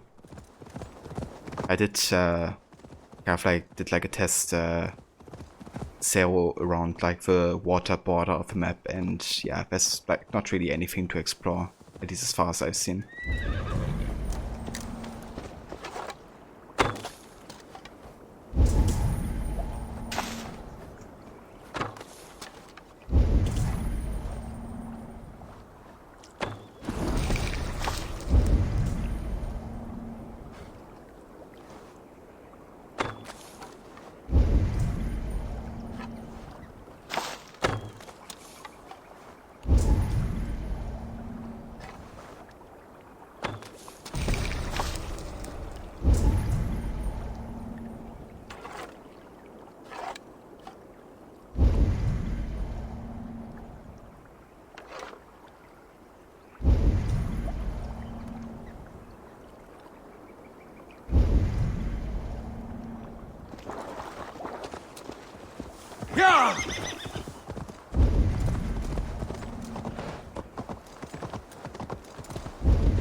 I think I still need one more brown trout s'more.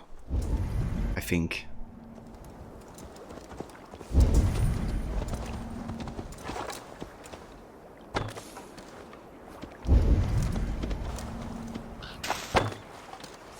Let's have a bowhead.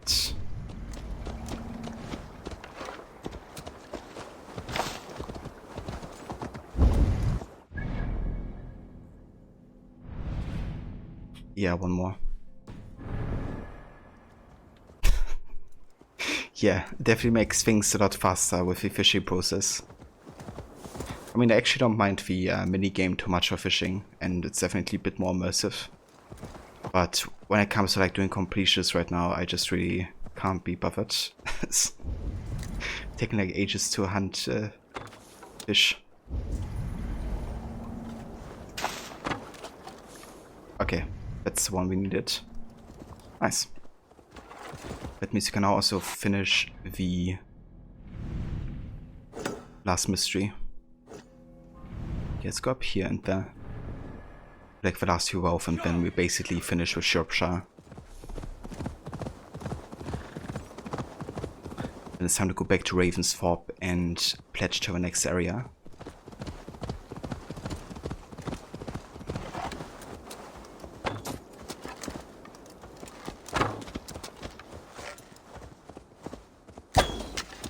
How did you survive that first arrow though?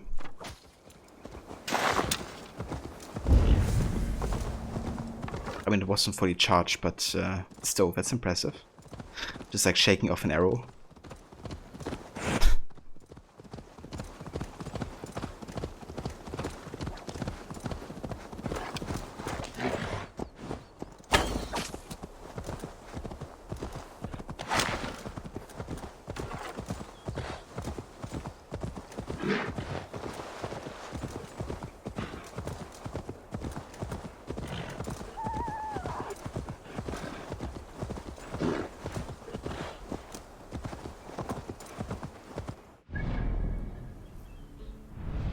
Okay, nothing up here. Let's go to a wealth opportunity then.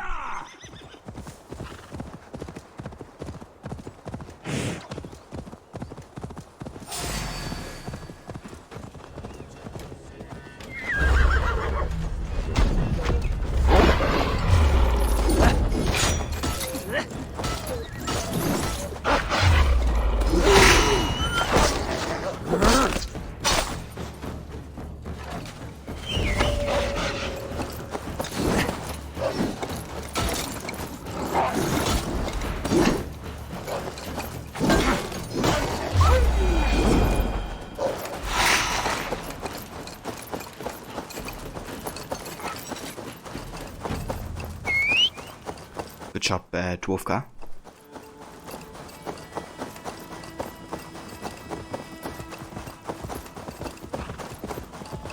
Yeah!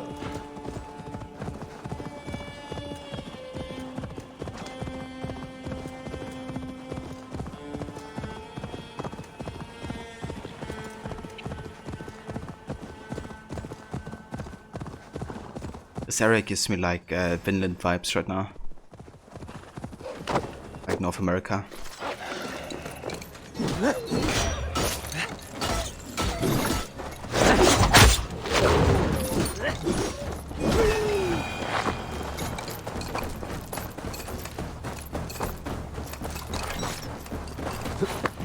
Yeah!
That's a big one.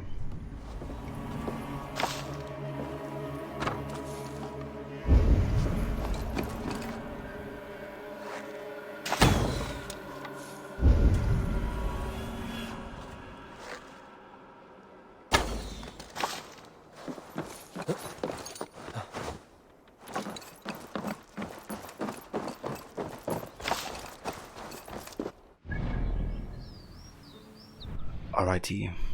Let's head down here to the Bomber Lake, and I think that's where we have the last 12 opportunities essentially. We should have collected everything else. Don't know that I have collected everything in the south, so yeah. Let's head down here.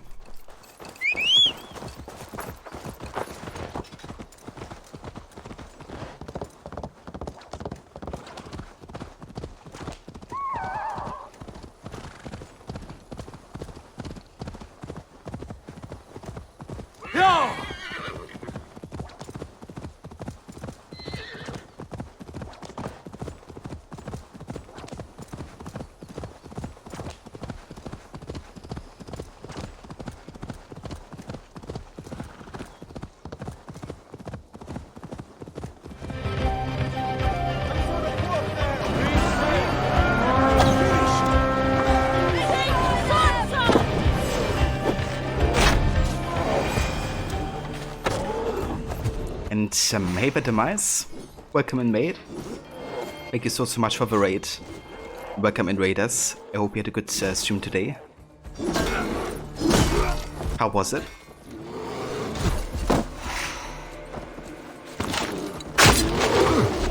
Oh shit. That hurts.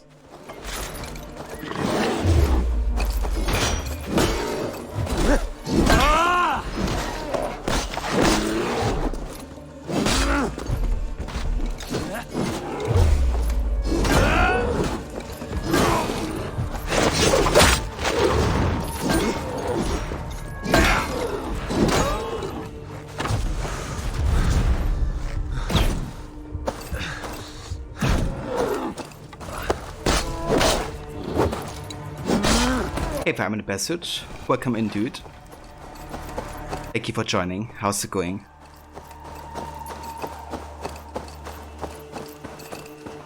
And yeah, how's everybody from the stream of Demise? Hope you had lots of fun today. I think you played some... Did you play some Dying Light today?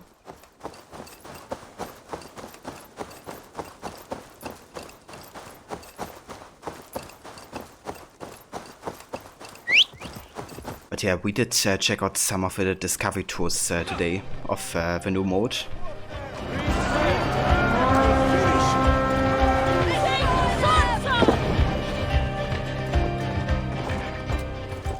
And Lucinda, it's a double raid. Welcome in, raiders. Thank you so much for joining. Hey there, Lucinda, I hope you had a good stream today. Thank you so much for coming in and joining our stream. How was Resident Evil today?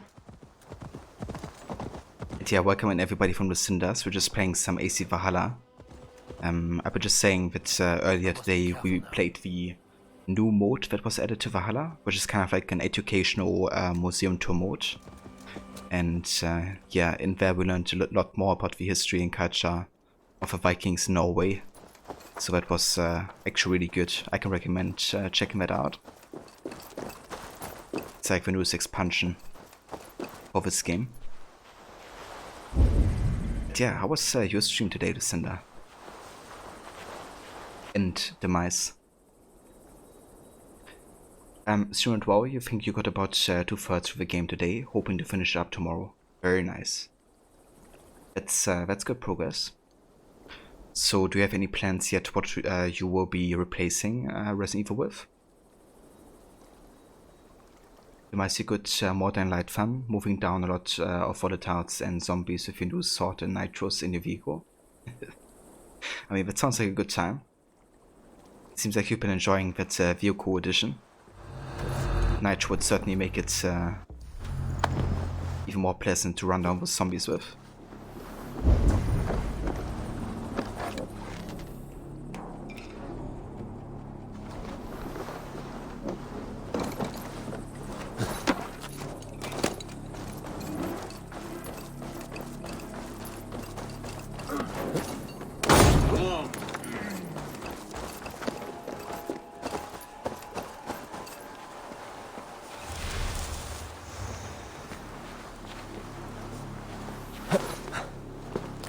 You finished Resident Evil 1 on Monday, started 0 to yesterday, and next you are doing Resident Evil Revelations 2. Oh, nice. That's actually one of the only Resident Evil games I've played myself in like co-op with a mate of mine a couple years back. Will you be playing Revelations 2 solo, or will you also be doing co-op in that one?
It will be solo, just the 4 base episodes. I gotcha. Have you played that game before?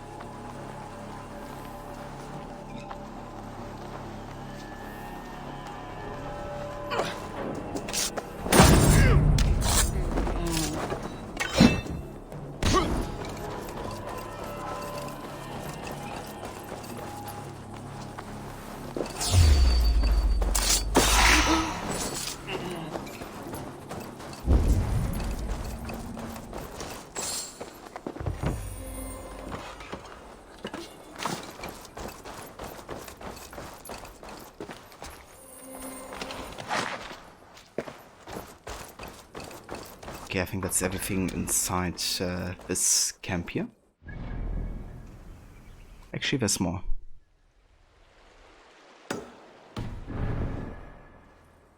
You played for the first time earlier this year. Excited to do a second playthrough. You really enjoyed it and will be upping the difficulty 1 level this time. That's a good plan, actually. Make it a bit more challenging when you know what's kind of like going to happen and stuff.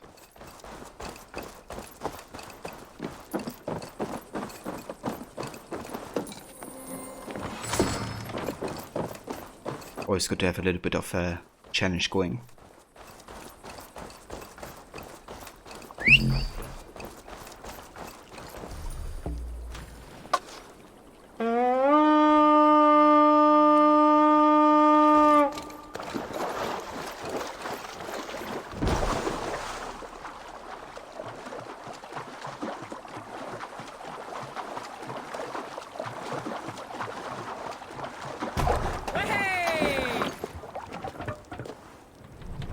Scare the shit out of you. And I even turned down the volume earlier because Discovery Tour voices were so freaking loud. So usually it would actually be even louder. Sorry, Levi. Didn't mean to startle you.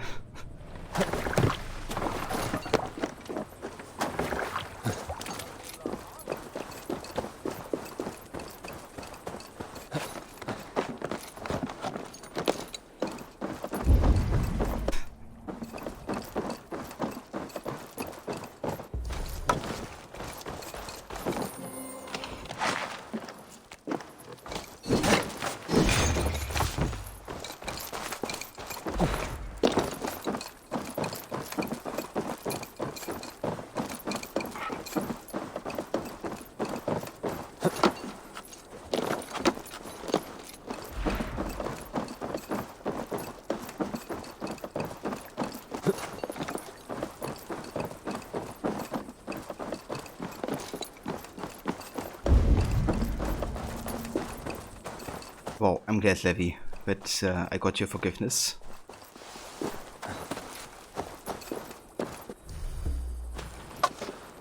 I hope I got it again.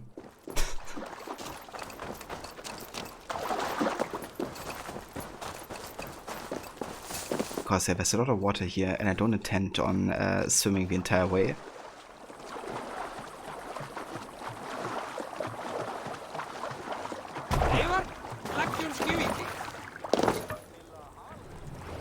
Let the sail out!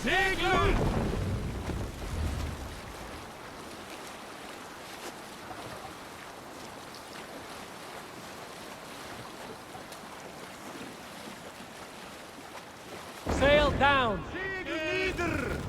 Sail out! Reef sails! At this point I'm just trolling with my crew. It's like, sail down, sail out, sail down.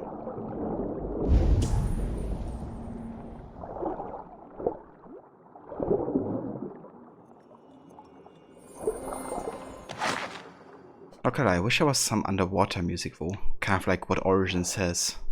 Like the Origins underwater soundtracks are so damn good. Just getting into Craigasm mode immediately when I hear them.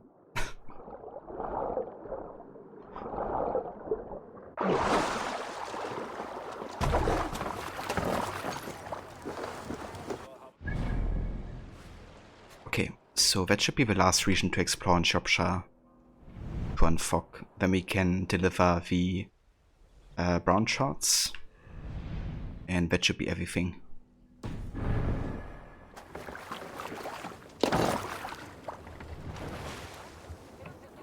More sail!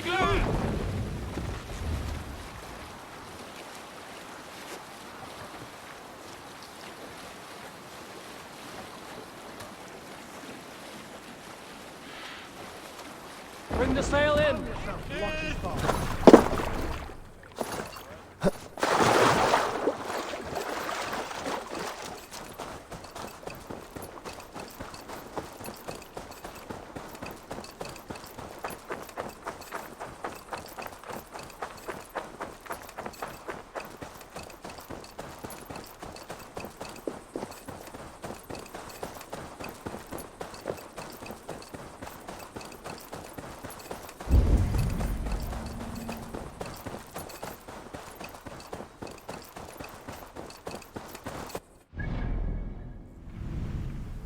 Oh, there's actually some wealth up here. Interesting. But yeah, other than that, that should be... Yeah, there's also something over here. Didn't see that. Something else.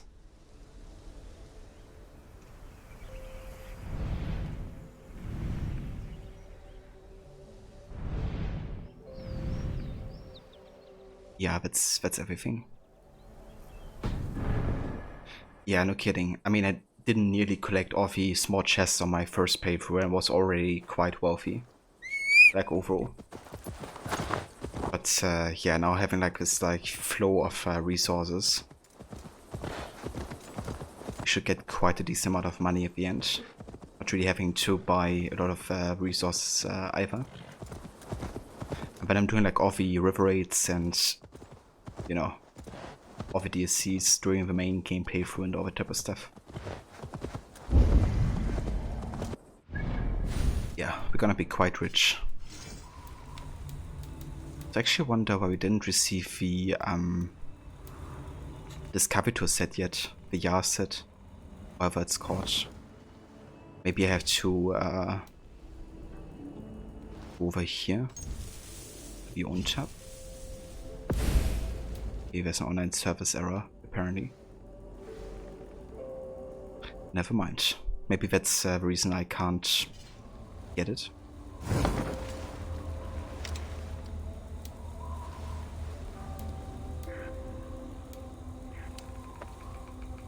Could actually upgrade the quiver further, but it's quite expensive at this point. I'd rather increase the rations, I think.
Lord for Levy. Yeah, we're developing into a true English gentleman and lord.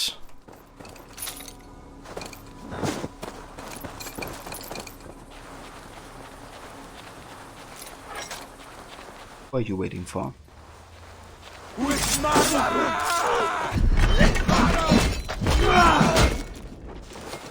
Oh, it was me. I'd hate to keep you waiting.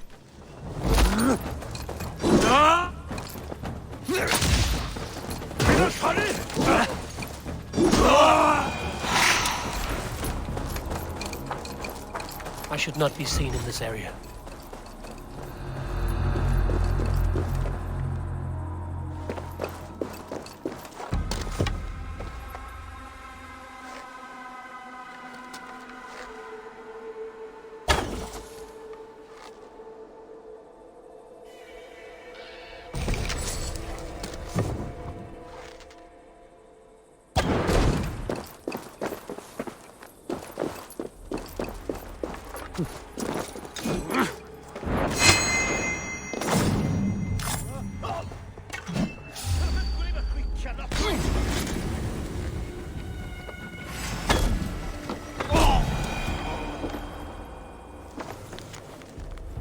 Sweet stained note. We can no longer follow Jurich. He lost his taste for action ever since the Danes lopped off a couple of his fingers. Come with me, we join the others on the river to the west. They fear no one. Wow, lopped off a couple of his fingers, huh? That's nice.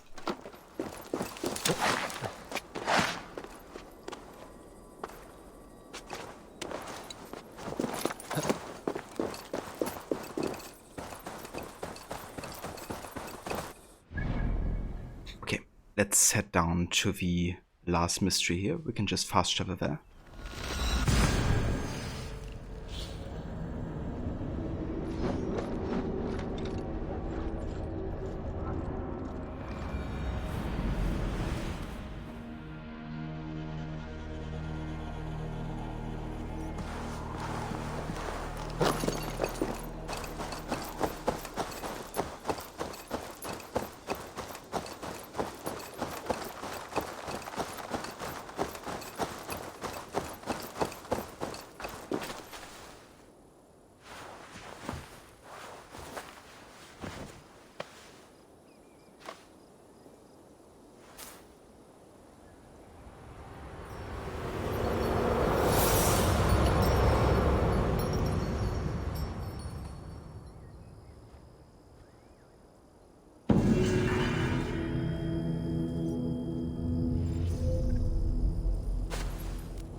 Yeah, that finishes Shropshire with all the major activities.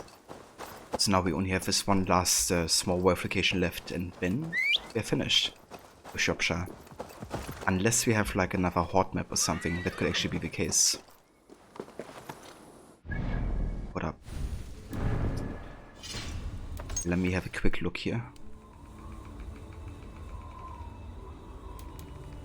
So we have one in London still, and yeah, there's one in Castle. Or at least close to it. Castle is down here. And I think the treasure hot map is like somewhere in the water, like close by. Should be either here or there. Actually quite close in the area, so we can go ahead and pick it up as well.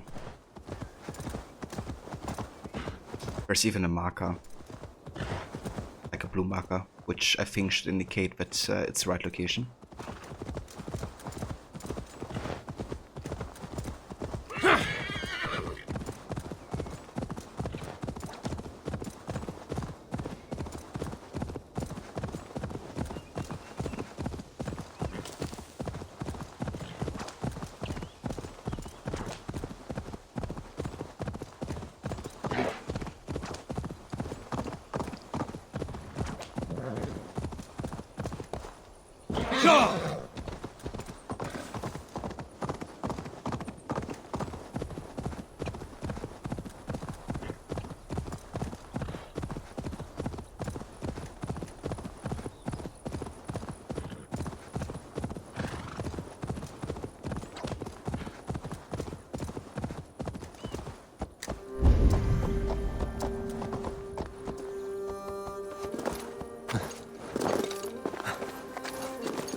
You don't have to go to the office tomorrow, but we have an on-site training. Ah, interesting. So on-site, like in terms of like you go to a specific place, or how do you mean? Or is it like online with like seeing each other that way? Setting up a big franchise partner at the store itself. Ah, okay. Interesting. That's good. I'm glad you get some, variety. You don't have to go to the office again.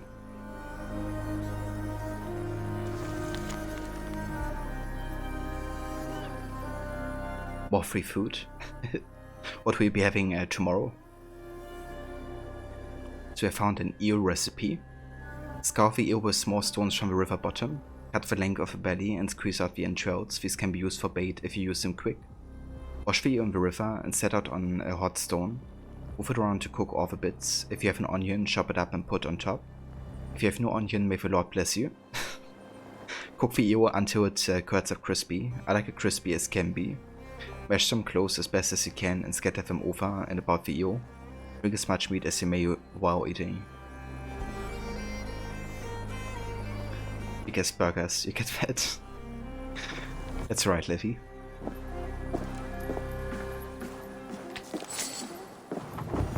I'm sure you get to balance it out maybe during the other days of the week.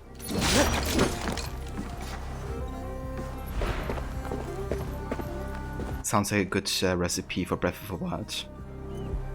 Yeah. Can you find like recipes in that game? And then like cook dishes? Yeah, Livy especially balance it out with the tacos on the weekend. I seen some pictures of them and there was like a whole lot of cheese on them.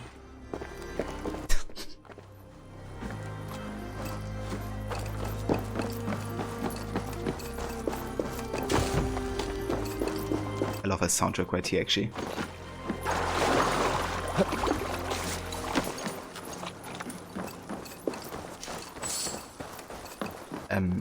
There's a whole lot of cheese on them, yeah. According to pictures there were, for sure.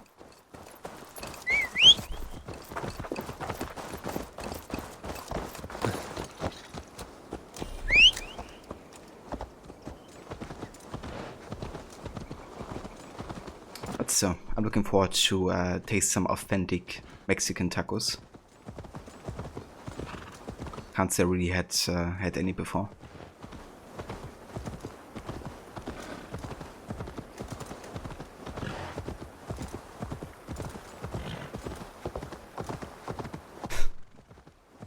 Hey Venetano, welcome in bro. How's it going?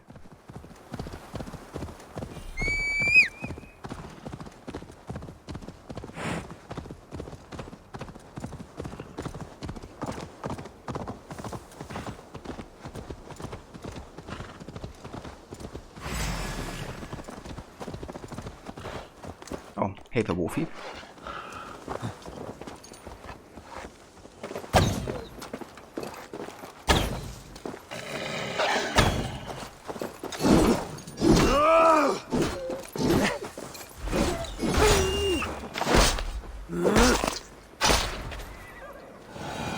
And goodbye.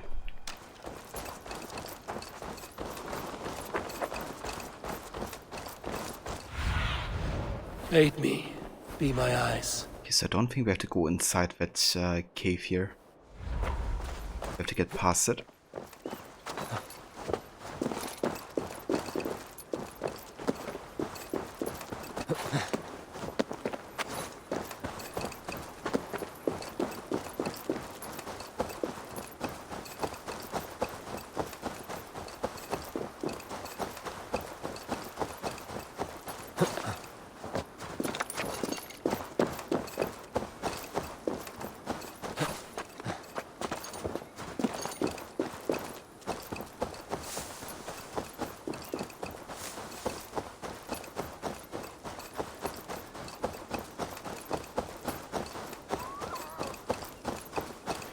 Okay, so and I assume that the horde map should be somewhere in this area.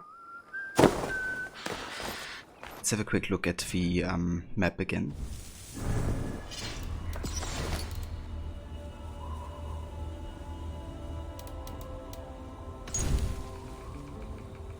So it's right next to the dock. I guess on the bottom of the sea. Should be right here.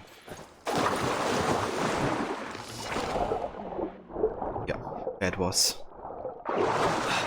Nice. Okay, so speaking of hot maps, you could also go quickly to London and get the last one, just so we have catched up on all of them at this point. This one is right next to an aqueduct. And there's like some kind of like square structure right next to it. I think there's actually multiple aqueducts in London at this point. But yeah, let's see if we can find it. But yeah, with that done, we have finished Shropshire completely, collected some of the major wealth, mysteries and artifacts, as well as the small chests and stuff. So we're basically ready to go back to Ravensthorpe and start the next story arc. However, I really wanna get this last hot map in London as well.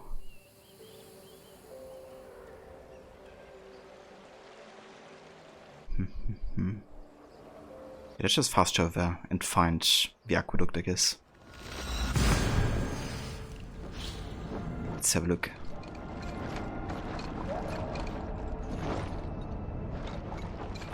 Yeah, I really like the Shropshire story arc with Chilbert and Eva.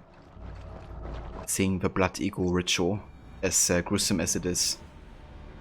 I think it was good to kind of like showcase Ava's reaction as well on that. Really the disapproval of it. Okay, there's an aqueduct. Okay, so that's the only one.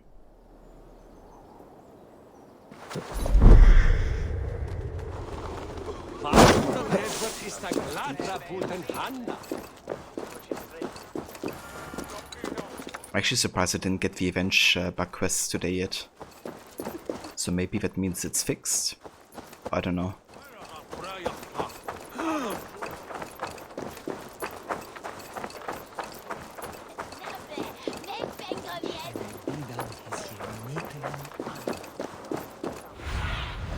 Be my eyes, Sunan. I think it might be talking about this location here. Let's check it out. There's actually another colored marker, so I assume that's the right location. It's actually nice to do that, you know, to kind of like make it a bit easier to find for hot maps and stuff. It can be quite tricky, depending on the description.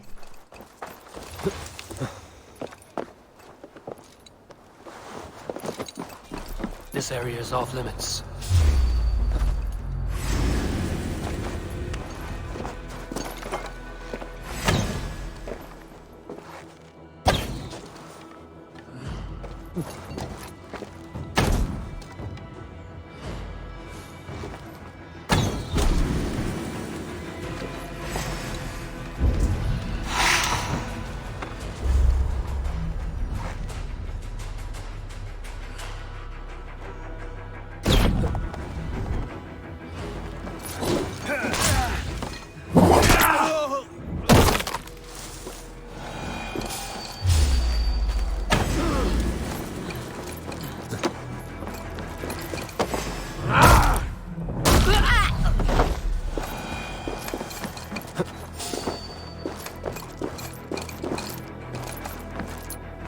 Wonder if it's down here, maybe.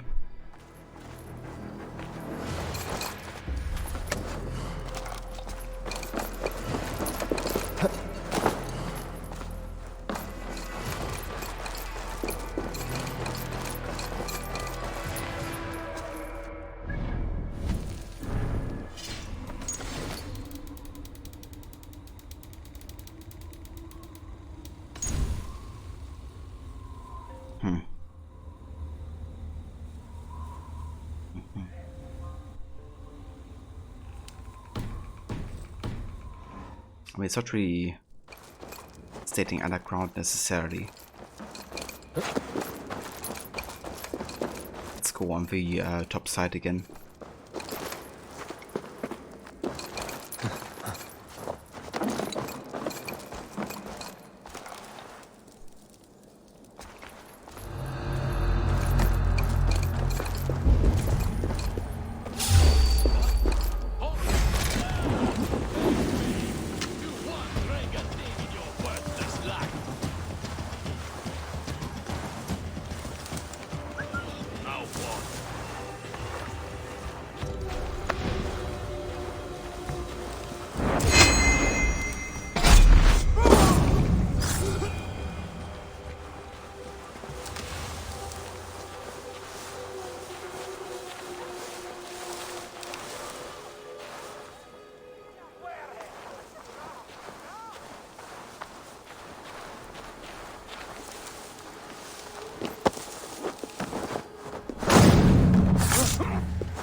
Yeah, where could be the location of a sword map? Like, this location is definitely a bit bigger.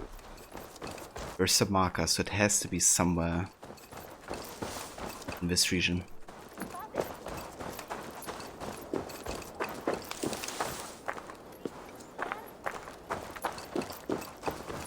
Maybe it is actually underground.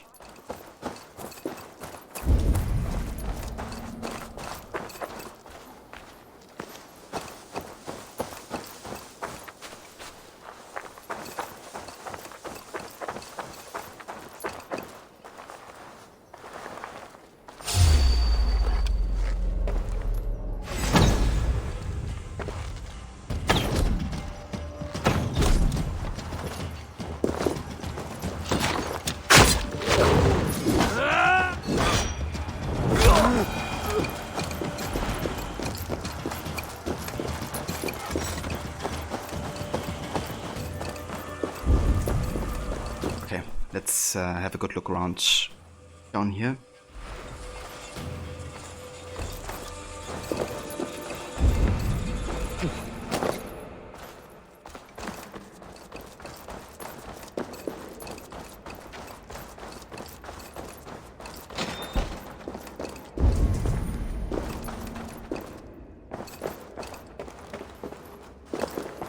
Right, we do have this one. Maybe that's why we have a marker here.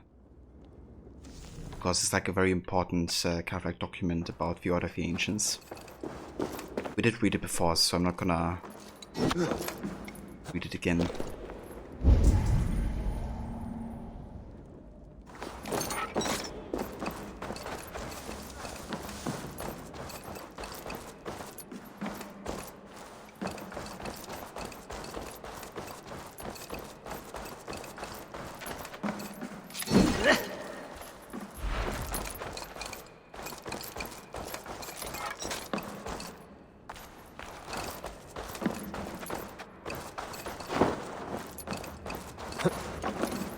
Okay, I have a feeling this might not be the place we're looking for.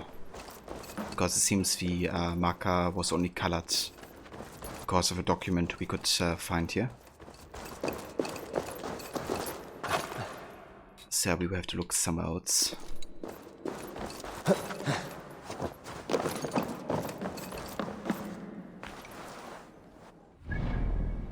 Okay, so if you have the aqueduct here.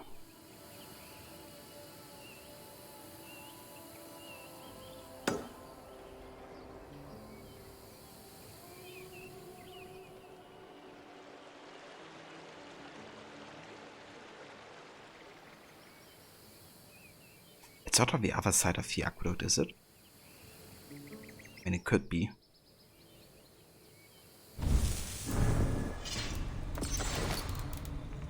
But then it wouldn't be in London anymore, but in Oxenfordshire.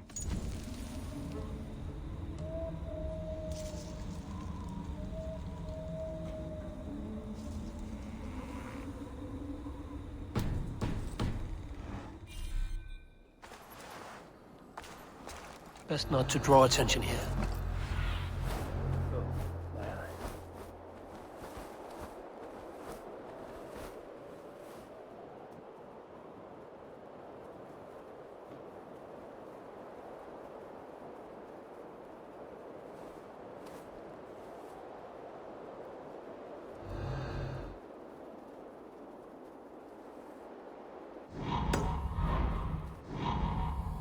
Okay, this doesn't get marked.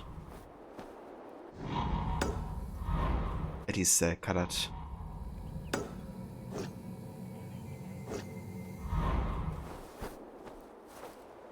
I mean, it could be on the other side, I guess. Maybe. I don't know.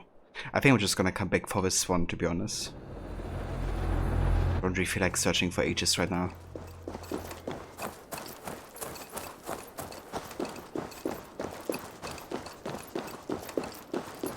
Mysterious London. Yeah, that always reminds me of the London Town song from Syndicate. I actually quite like these vocal tracks. You don't hear them quite so often in the game itself, but there's some good ones. Also the underground theme.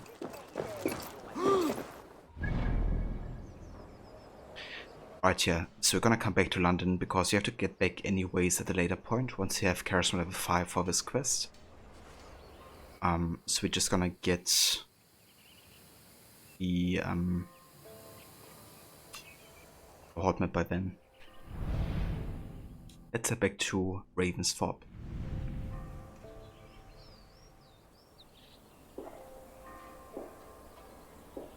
Interesting, we can also start the Mastery Challenges questline. That's cool. And we can speak to Hyven, but that starts the Vinland questline, so we wanna do that later. So much to do. Actually crazy how much content there is in Valhalla.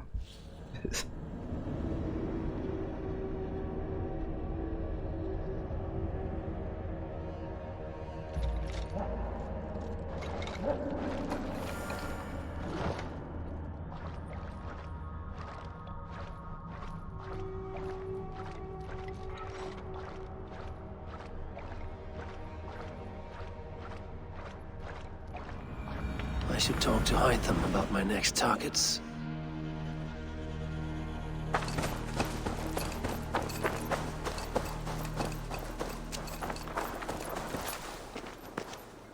Hey, the doggo.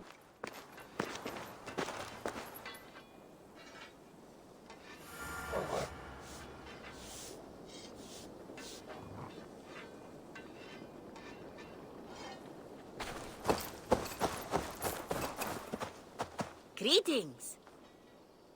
Greetings. What do you have today? Alright, my online service is kind of like... I must be on my way now. Goodbye. Not working apparently. Goodbye for now.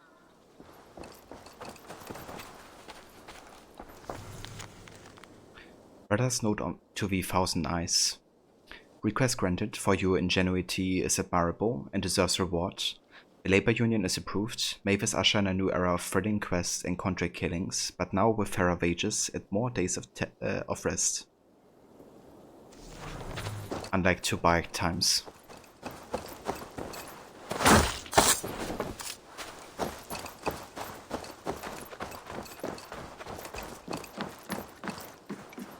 So I don't want to talk to Hyven just yet. Let's head to Renvi for now.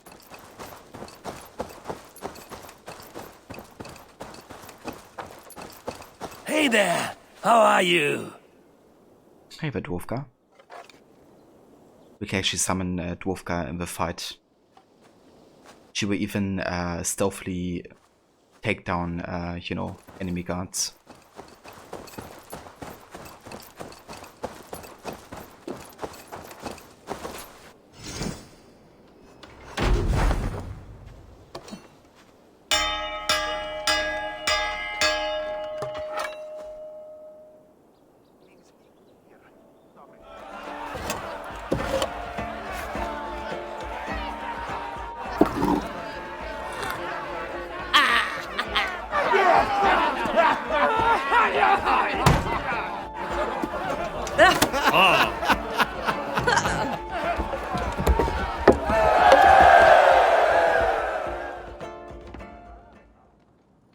Bit of a feast going.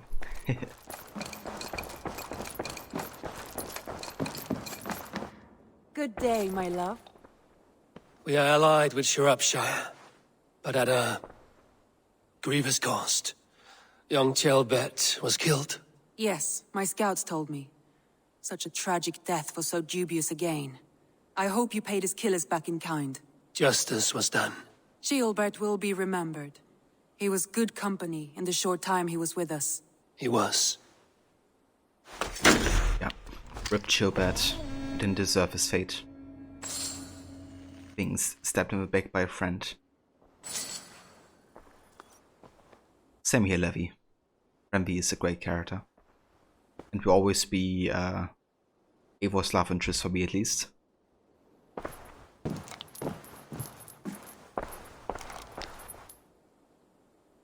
Also just really love the voice actress. Except of course for Siege of Paris, where she just got replaced. Come to me.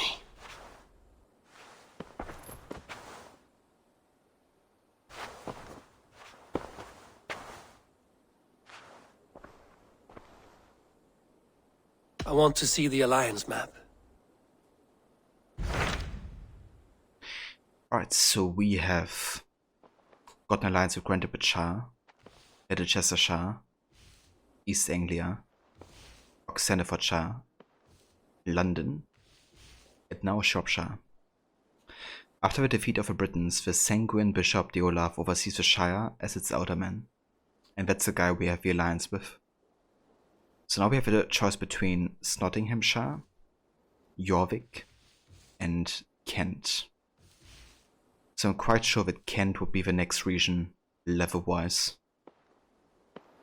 And it's also a major story point as well, especially in the connection with Basim, because Basim and Eivor are gonna try to find Sigurd. And there's one of my absolutely favorite cutscenes in that storyline, which is the bonfire scene between Eivor and Basim. Basim kind of like talks about his past and what he has lost. And it's really interesting because that scene already hits really hard. But then what is revealed later about Basim's background just really elevates the scene. I'm going to talk more about in detail about it once we get to it. But yeah, I just want to make sure that it's actually the next kind of like level quest. The thing is, since I have auto level scaling on, it now suggests the power on my current level and doesn't really stay or has like the original level, which is like more of an indication of what order you should play these regions. So let me just go ahead and double check the level requirements.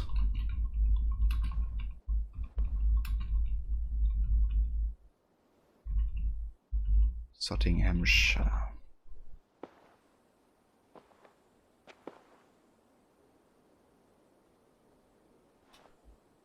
Okay.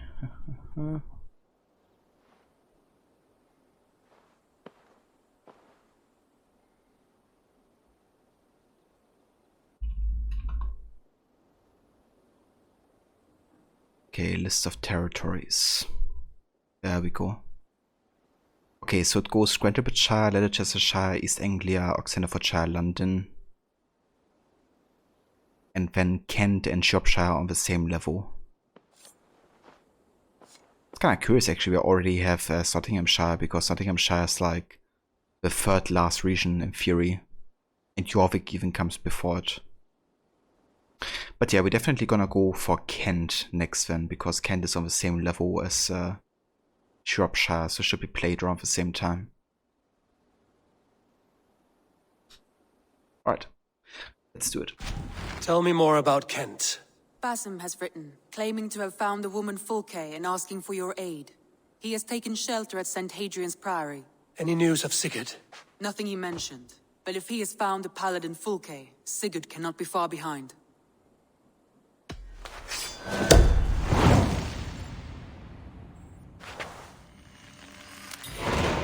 I will go as soon as I can.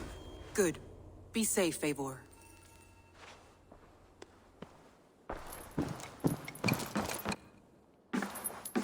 Dag, Basim has brought word of Sigurd's location. We're leaving at once to find him. Well done, Eivor. After so long, it finally occurs to you to search for our Jarl. I applaud your half-hearted effort, but I will not be joining you. Dag, this is no joke. On the ship, now. Someone needs to stay home and direct the affairs of the settlement. As you seem to shun this place as often as possible, it must fall to me. Oh boy. Another escalating situation with Dag. I'm not gonna allow him to do that because, for one, he's just, you know, really disrespecting us. But it's also really not he's kind of not respecting his Jarl, you know, that he thinks is like the most important person ever. You know, because Sigurd literally said to Dag that we are kind of like the leading person while Sigurd is away. Like, we are the right hand of Sigurd. But Dag, you know, that's kind of like the whole thing. In the database you can find out more about their backstory. And the thing is, in the youth, Dag was the right hand of Sigurd. But then, you know, Eivor's parents got killed and Eivor got adopted into the Raven clan. And then Eivor kind of like inherited that role that Dag prior to Eivor had. So that's the whole reason, you know, he's kind of like envious of Eivor's position and responsibility. But also, that's not the only thing, like, he's also, of course, actively questioning what we are doing, right? Because we weren't always searching for Sigurd, and that's actually true. Like, he has a point there. You know, when we were doing, like, another alliances while Sigurd was away, we weren't fully only focusing on, you know, getting Sigurd back. But you also have to consider that Eivor just really has no idea, you know, where to find Sigurd. So it's not like, you know, Eivor's not trying to find Sigurd, it's just until Basim told us that Basim found out about Focus Occasion and Sigurd's possibly, you know, there was no way for us to really get him back. And Dag just doesn't understand. He's very hot-headed and short-sighted.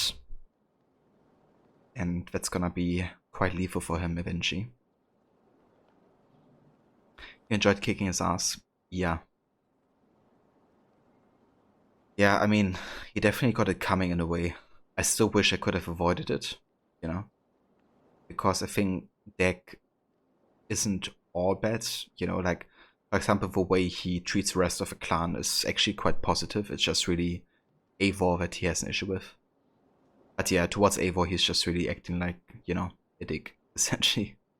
So, he definitely got it coming. But yeah, what I want to say with this, we are going to go with a You Must Join Us choice because we're gonna stand up for the position we have, you know.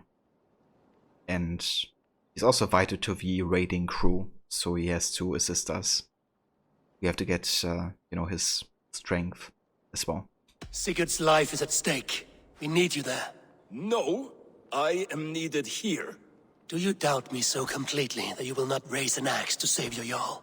A fine way of putting it, wolf-kissed. But go, find the Jarl, bring him back. Only do not get lost along the way, as you seem to more and more these days. This is not done, Dag. We will speak when I return.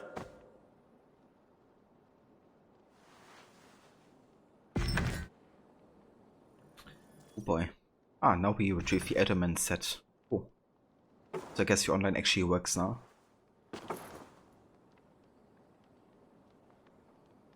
Also, hey there, Ramesaic. Should you get this game of Far Cry 6?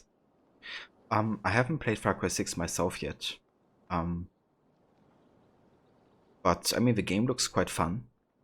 I would just go with, you know, if you enjoy maybe AC or Far Cry more as a series. I can certainly recommend Valhalla if you're a fan of the AC series, because there's like loads of references to the other games. But Valhalla is also very long, so if you're looking for like a shorter, more compact experience, maybe Far Cry would be better. But yeah, personally I would always recommend AC any day. So, yeah. But I'm also a bit biased, so I'm not sure if I'm the best advice giver on if you should play AC or not. I would always say yes.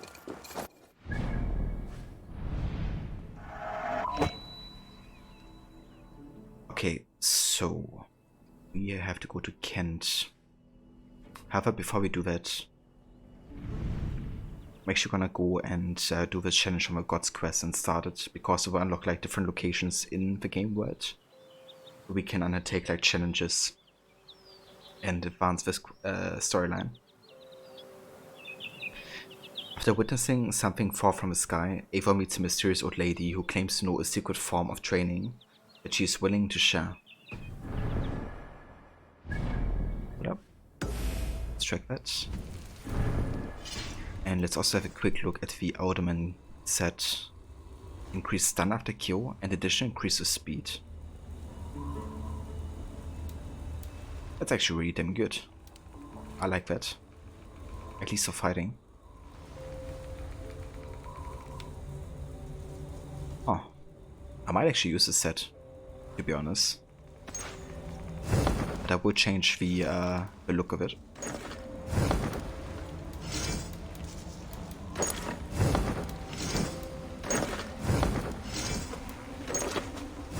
Good thing also about it is that it's like quite highly upgraded, so don't really have to invest a lot of resources into that. Can I wear an outfit like that? I'm definitely gonna change the look of it. Not a huge fan of the fur and the colors, but the set itself looks alright, like the clothing and stuff. Okay, so let's get some melee resistance here.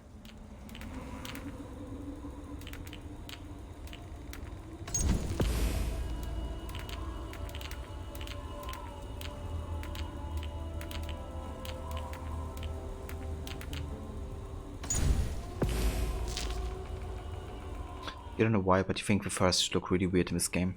Yeah, I agree. They also create like lots of clipping issues. Plus they're also not like super historically accurate as far as I know.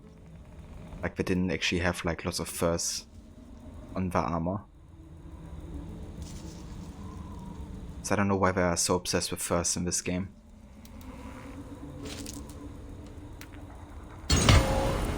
Increase back damage when crushed and detected for 10 seconds. Interesting.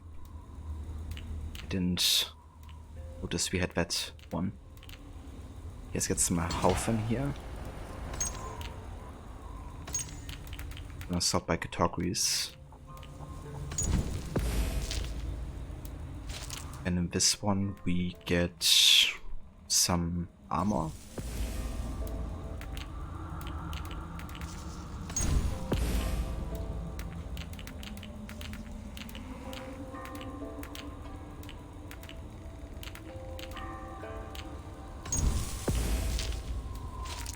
And I want to reduce the weight, I think.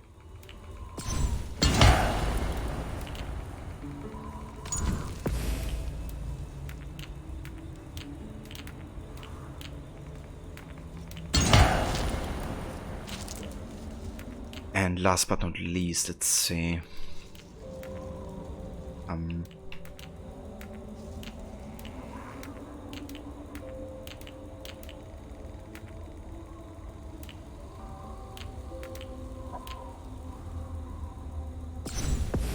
Let's get more armor.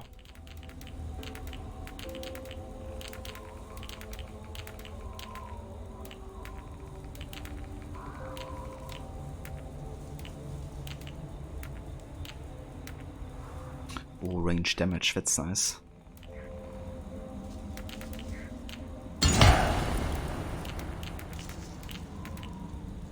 And so many runes.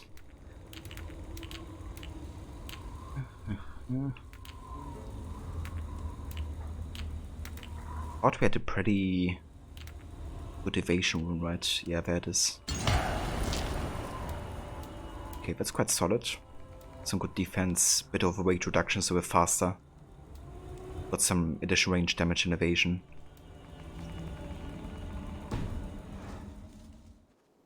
Don't like the look of almost any of the armors you have in the game. Yeah, that's fair. A lot of people have been criticizing the accuracy and all that type of stuff of the armor.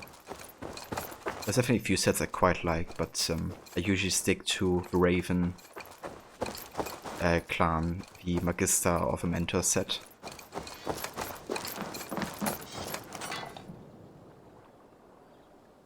I would like to see what you have in stock. Okay, so we're gonna change the appearance on this. First we have a cloak. I'm gonna go back to the Magister cloak.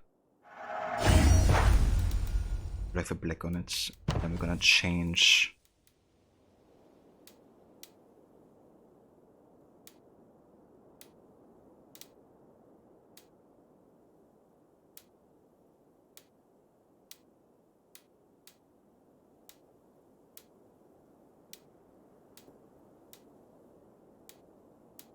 to the Magister robes. I'm basically just going for the look I had, essentially.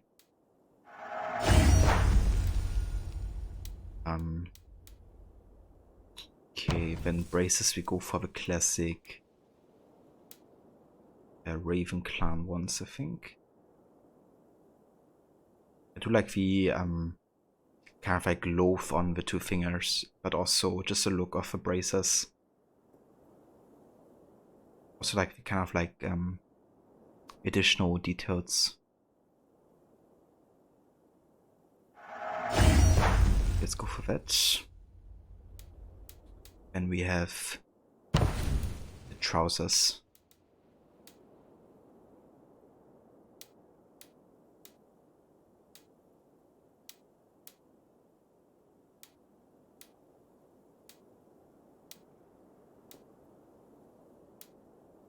Let's go for the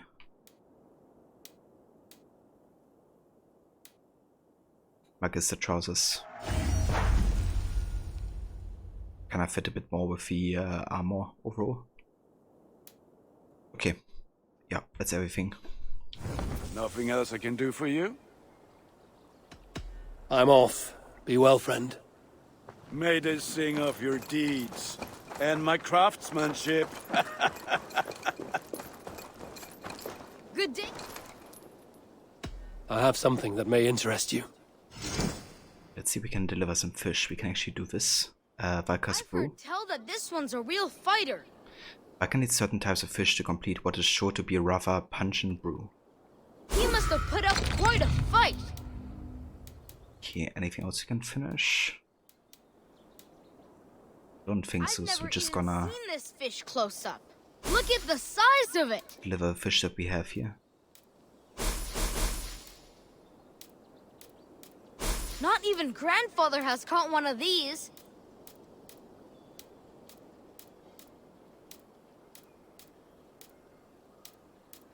We've been looking for this fish for a long time.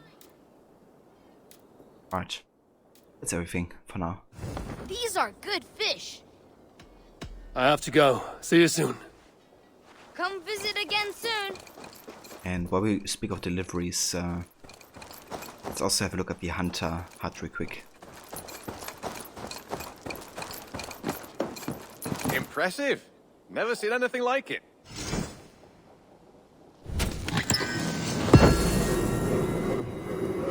We got Petra's Arc, which I assume is a new bow.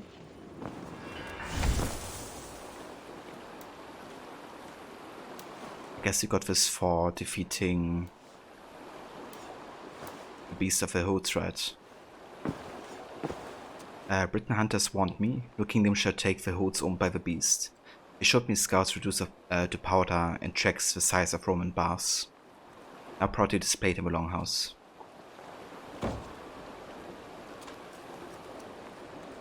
You want to make some good fish for dinner tomorrow, but I guess you're getting free food either way, so you have to keep freezing. That's fair, yeah. I mean, free food is always nice. So what kind of fish would you be preparing?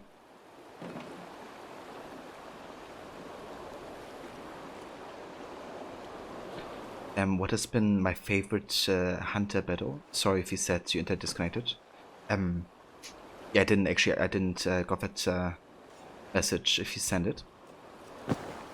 They're my favorite hunter battle.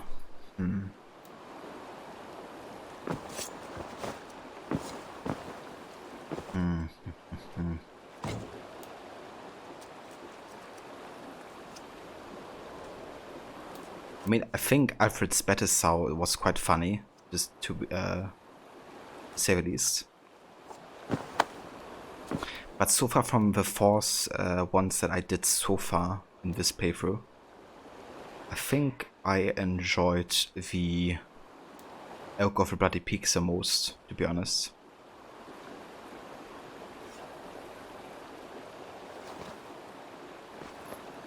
Because it wasn't pretty smooth, like I think I didn't even got hit once by that elk, so it felt quite good. Whereas against the Black Shark and the Beast of the Hoods I died a couple times. It got a bit frustrating with the difficulty. The corpse feeders were right, the 3 wolves. Like ever since I figured out that targeting the black one first really makes it a lot easier. I didn't really struggle with that fight too much anymore. But Black Shark and Beast of the Hosts, they really made me struggle. Also with like the hitbox and stuff. If you only go for salmon, you don't really like other fish that much unless it's salmon or trout. That's fair. I also prefer salmon over most of the other fish.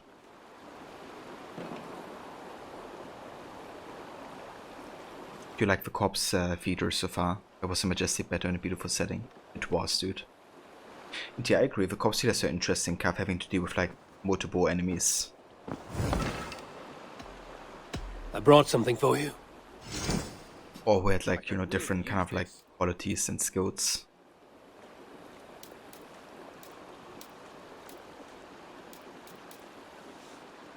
Bringing me this would be helpful.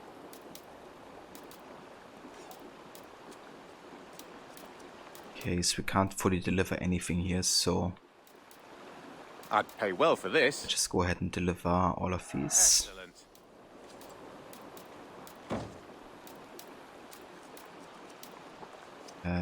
Whiteboard We always task. have need for this. This will help us. And I think that's all we can deliver currently. Done for now. I must take my leave. So long. Until next time.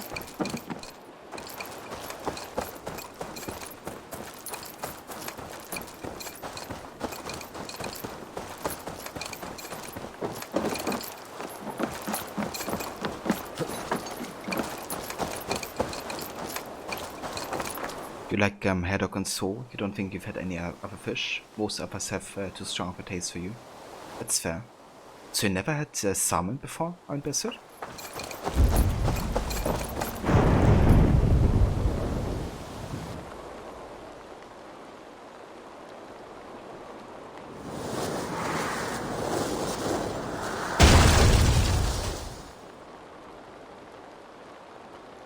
Ah, that's an explosion. What in the Nine Realms was that?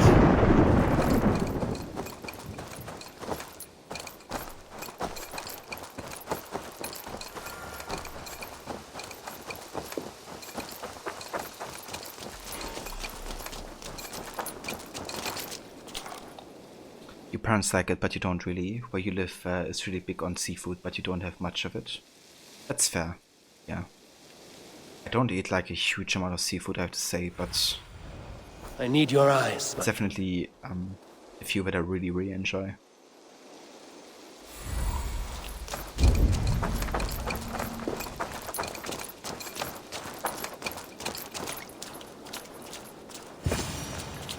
Careful, grandmother. Something fell from the sky to earth, like it had been thrown by Odin himself. A strength he no doubt wishes he possessed. No danger remains. But look. It revealed something hidden in the mountainside. Looks almost like a door.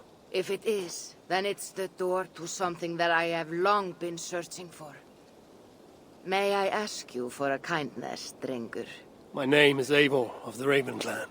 And that depends on how kind you need me to be. Will you grant me a home while I investigate the door? Eivor of the Raven Clan. I don't make a habit of sheltering strangers. My name is Hilderan. There. Now we are no longer strangers. Please. If I am right, then this is Freya's gate. Allow me to stay, and I will help you discover the treasures that lay on the other side. Very well. I will give you a small piece of land to make a home on, and supplies from our raids to build with. Thank you, kind Eivor. The gods smile on you. I may be kind, but I am no fool. Everyone must pull their weight, and I expect no less from you. A fair rule, and one I can easily follow. I actually didn't finish this questline on my main game playthrough, but I always thought she was like, you know, way too suspicious. I have a feeling that the conflict, like that the relationship might escalate eventually. I was gonna be having like a battle against her quite early on. Might actually happen now. Maybe that's a bit of a foreshadowing.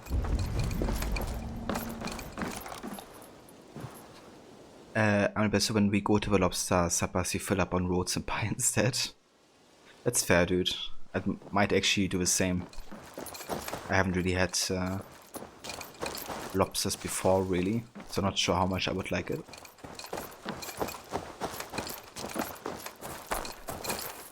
Eivor the Kind, a welcomed visit.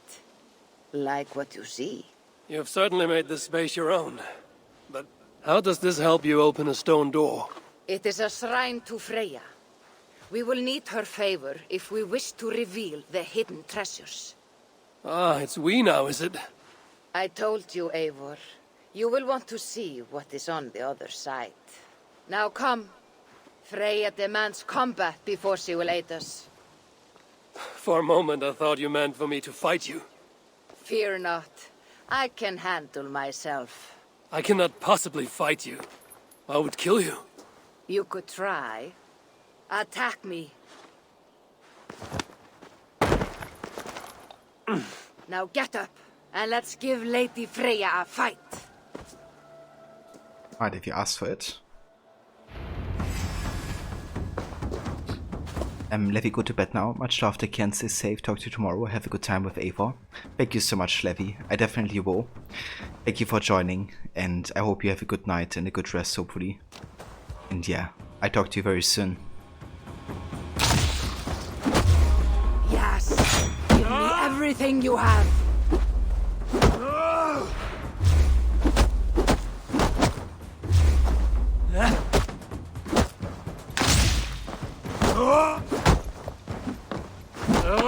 Fight harder, Eivor.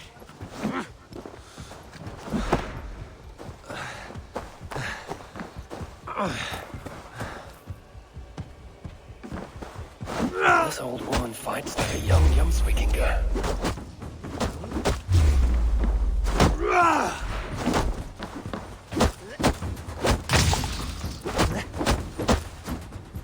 You're leaving yourself open to attack.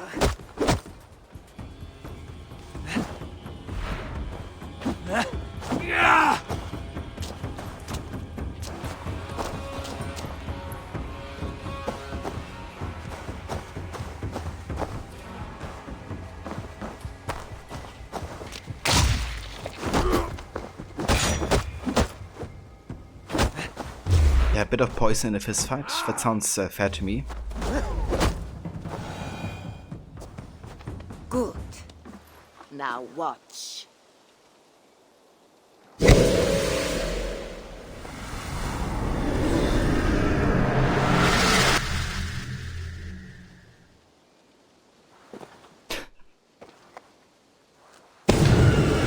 Come at me again! Oh boy. What magic is Power level 288? the strength of a berserker? I can teach you, Eivor. But first, we fight! That might hurt. These are not my weapons. Are you already making excuses, Strington? Jesus, okay. 2 shots. Good! That was good! It wasn't.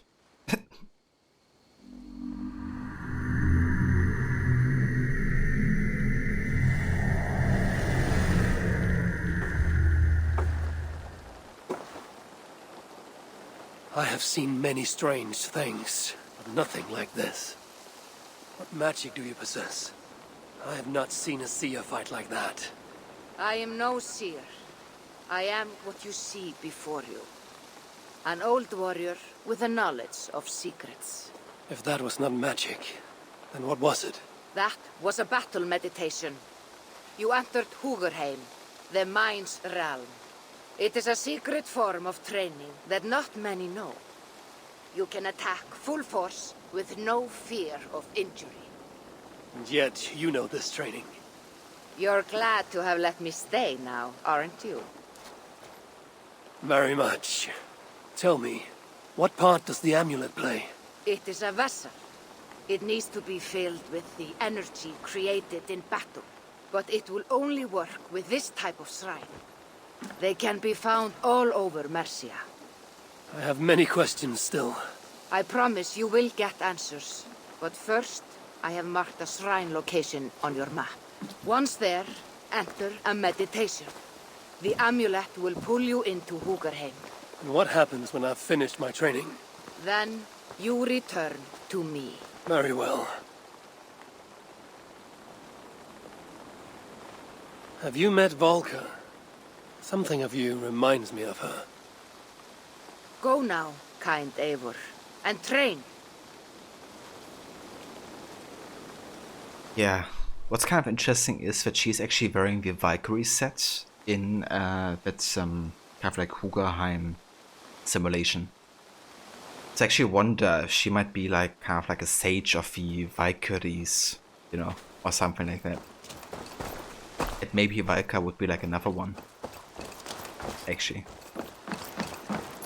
I don't know. I'm just you know, theorizing at this point. But since Eivor made that connection, and you know, she literally was wearing the Valkyrie armor, might not be too far off.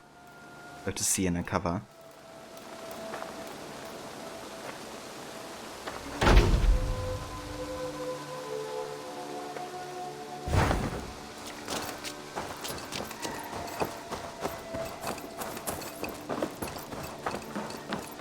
Good topic for a lore speculation video. Yeah, I mean, the thing is that people have already gotten clarification on, I think, her identity. I think Access the Animist did a video on that, but I kind of like purposefully didn't watch it yet since I hadn't finished the questline of the main game playthrough. But I think there's some confirmations about her identity. I just really, hey, my boy, haven't looked it up.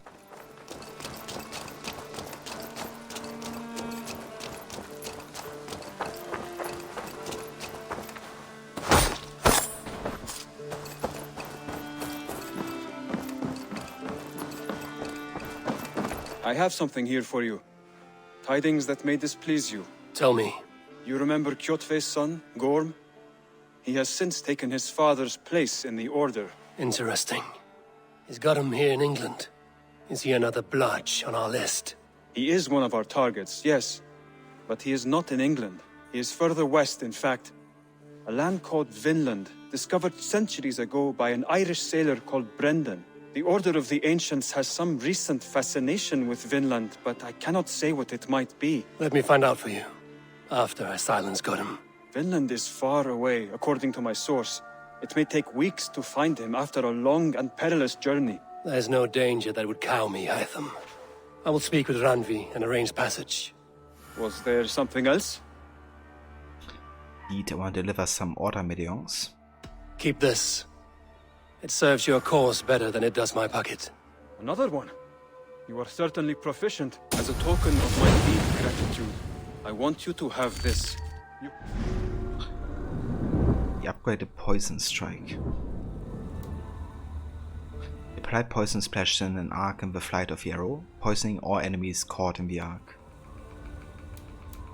And the Poison Strike. The upgraded version says the concoction splashes an arc in front of you, instantly poisoning enemies caught in the arc. So in case I ever want to go for like a poison build, these two abilities would come in quite handy.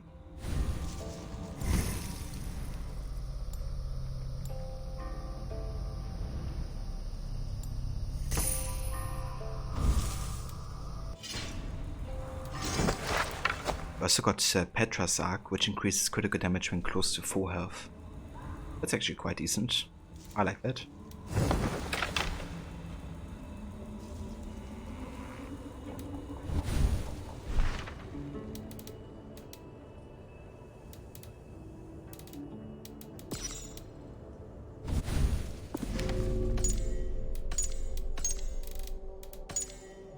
Alright, so we found Hugarheim.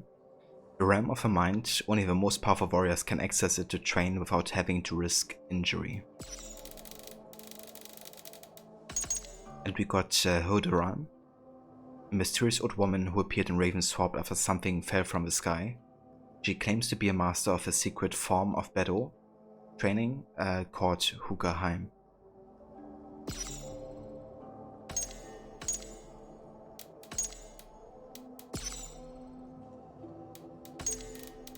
Okay, why is it still...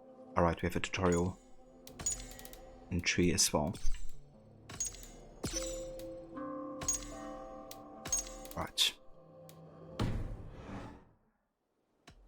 have to go. Then go in peace.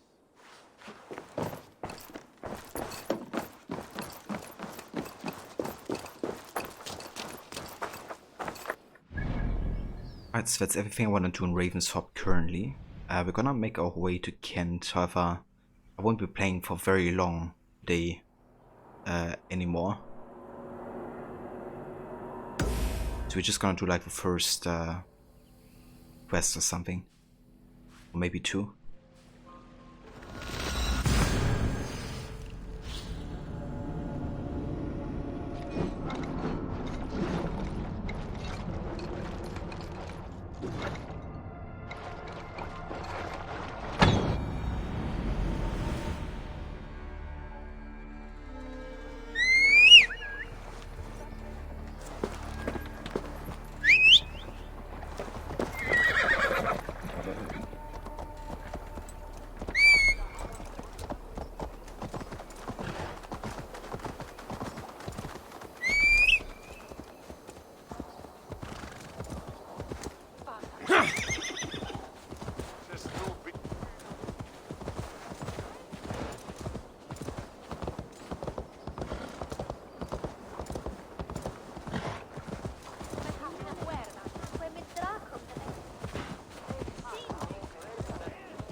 Yeah, just gotta find a way outside of London. I should be cautious around here.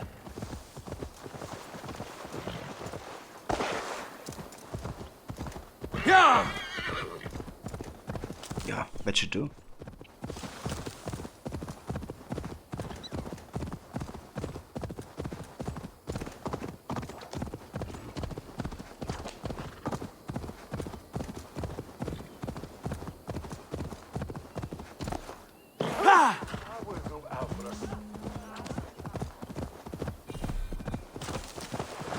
Vasim has news of Sigurd. I should find him soon.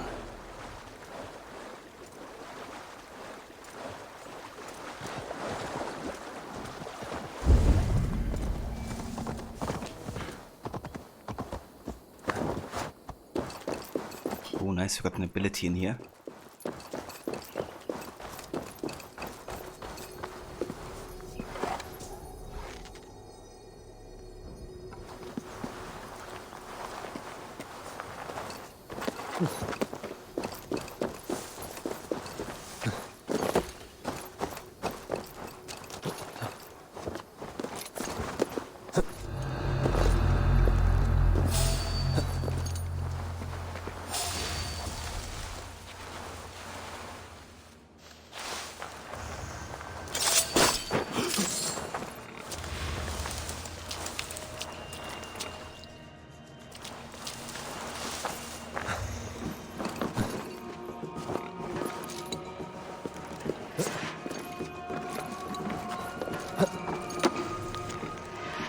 Bloodstained note. I captured a Viking and he told me a wonderful story about Freya and his pet boar, Golden Bristles. He said that boar was like a god. I want a boar like that, so I fed the Viking to Cecil. I think he's changing already. I could see it in his tusks. They look shinier than usual and he has a weird little smile, like he knows something secret. He's becoming a god and he demands more fresh meat. Jesus. Well, I'm not gonna give it to you. I'm gonna feed you to a Borvo.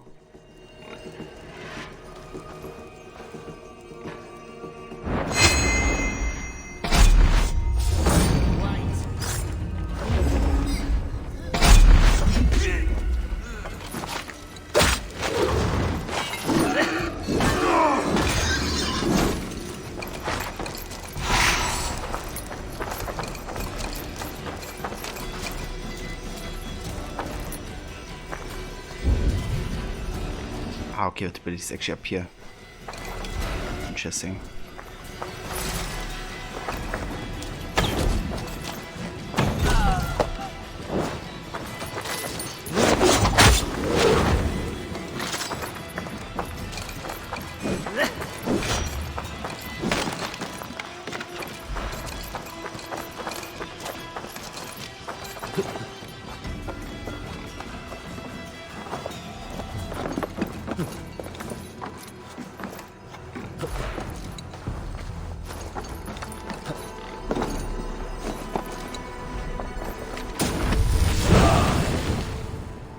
For Dive of Valkyrie's upgrade.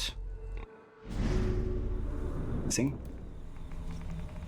Inflicts stun damage within a large radius of impact.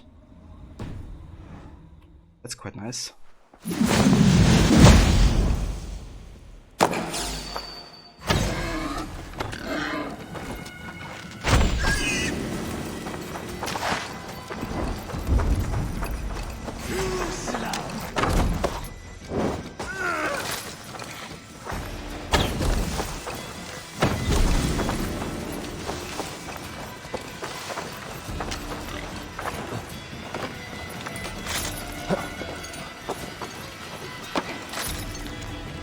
Instructions.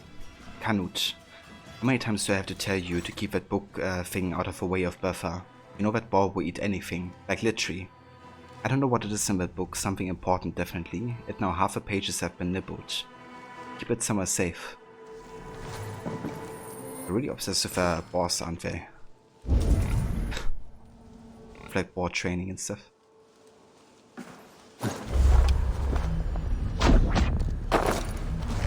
You can actually shoot the ball from outside the cage. Let's go. Couldn't do that in Origins.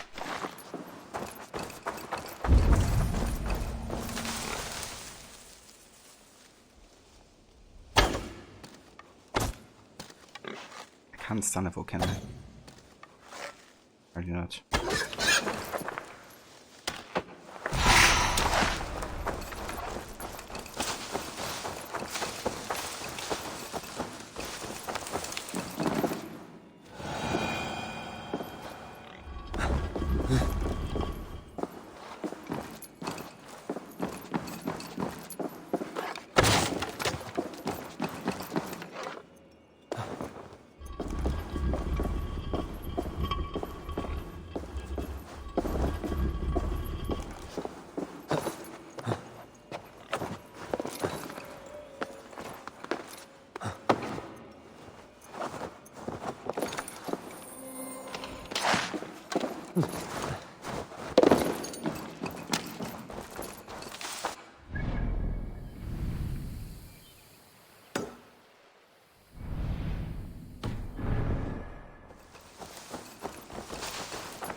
Yeah, how many bosses have in this area? Holy shit.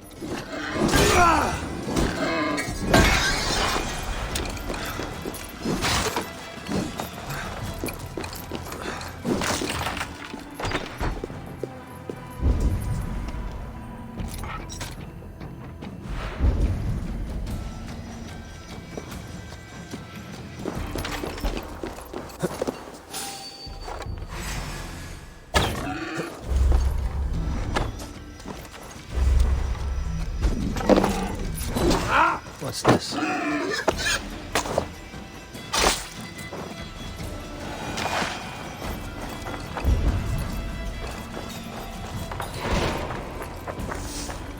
No, getting the Revenge Quest bug.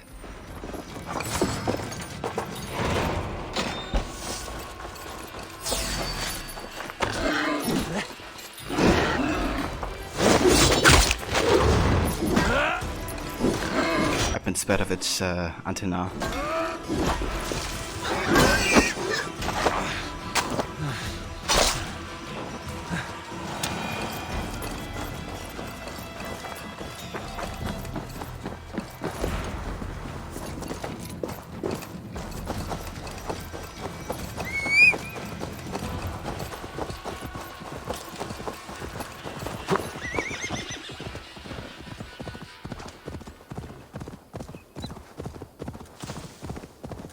Alright, I'm just gonna head straight to the main quest now, to Basim. We can do like more exploration and mysteries and stuff next time we play Valhalla.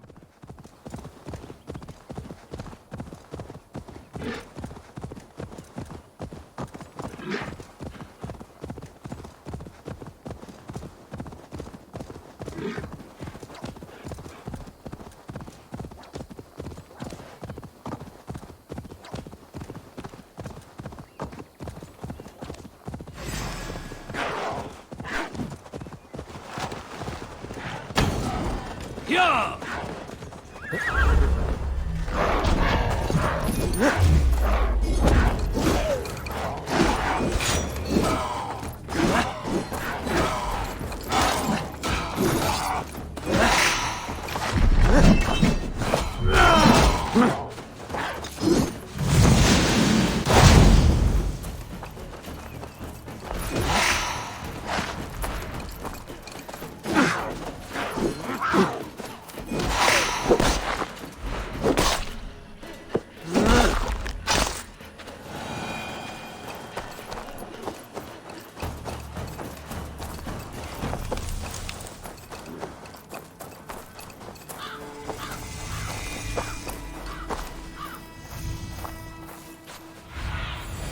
Survey the area, Sunan.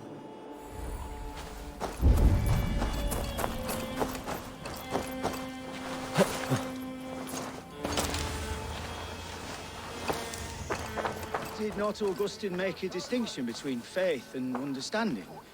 That is my point. So you hold no stock in faith, only in the rational proof, the science of the divine. You're bold to defy your teachings. No, that's not what I mean. Let me explain, if I might. How to put it? What I mean to say is, faith is paramount. Yes, for without it, Christ's sacrifice means nothing. He died to save us, did he not? From the original sin of Adam and Eve? Yet evil persists. Yes, evil persists because he gave us free will. Does a newborn babe, slain by a despot, have free will? Yes. No, I mean, that is too simplistic. Or the priest whose heart is torn from his chest by the wolf? Judas, who was predestined to betray the Nazarene? Some argue Judas was used. Do my ears deceive me, Brother Hortbert? You question the scriptures? Declare Judas an innocent? A preposterous blasphemy! No, that is not what I said. Brother Cedric, am I not the most pious of his servants? Out! Out! Making new friends? A person's tongue gives you a taste of their heart, Eivor. And such information is often useful. And how do these sallow Christians taste? It was only a figure of speech, Eivor, and I have tired of it already. Is this how it must be between us? Of course not. I'm grateful that you have come. I love a banter between Eivor and Basim. But I also think like Basim is just a really well written character. Like, you know, from the whole like Loki story arc to him now. And really enjoyed that discussion he had with the priest as well, you know, kind of like questioning the teachings that you know, the priest is kind of like fully believing in. Kind of like making him rethink some of his own you know, convictions. And also like how he immediately gets like shit from the other priests, you know, for even considering to question their convictions.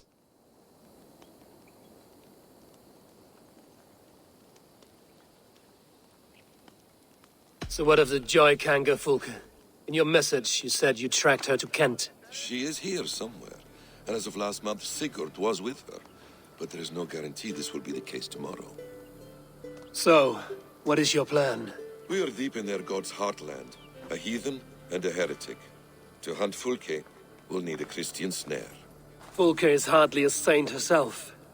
These Christians abhor her strange ideas. True, but unlike us, she can carry herself as one of them. She won't hide from everyone, not with a prisoner in tow. So, where to begin? I've made a friend, Abbot Cunibert, full of pious fire, but with ambition that far outweighs his wit. And what does your friend Cunibert know? Come, I will introduce you, and we'll hear the full tale together.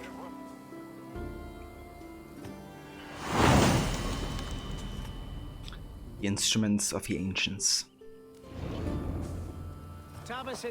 Have you found some peace in your time alone, Basim? I am always at peace, and never alone. I move among the people of the world with great joy. I watch them, study them, learn from them at all times. This is our duty, the Hidden One's calling. You know, for the first time since we've met, you sound more like you're a princess than yourself. Surely Hytham sounds like me, if I have taught him well. Your creed and your tenets, you mean? That's right. And our sense of, how should I say, deep responsibility to the betterment of mankind. That's quite an ambition. But it doesn't explain what you see in Sigurd. My brother is not so generous. Ah, but your brother is someone special, important. And I want him to see that. I hope to show it to him. It's really interesting how, you know, Basim being kind of like the Sage of Loki is obviously even, you know, I kind of doubt that he's actually, you know, really convinced of a creed or anything. He just has like a nature of the Hidden Ones, I guess, you know. But I'm not really convinced that he's convinced, you know, of it. Like, I think he's definitely more using that position that he's gotten inside the Hidden Ones to get the information that he needs, you know. For example, about Sigurd.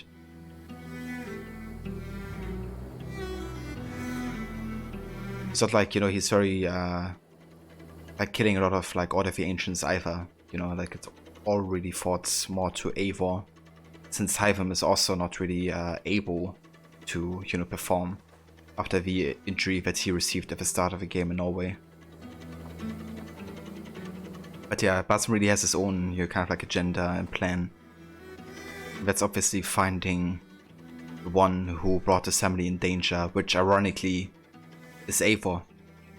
You know, Eivor being the Sage of Odin, and Odin having kind of like betrayed Loki.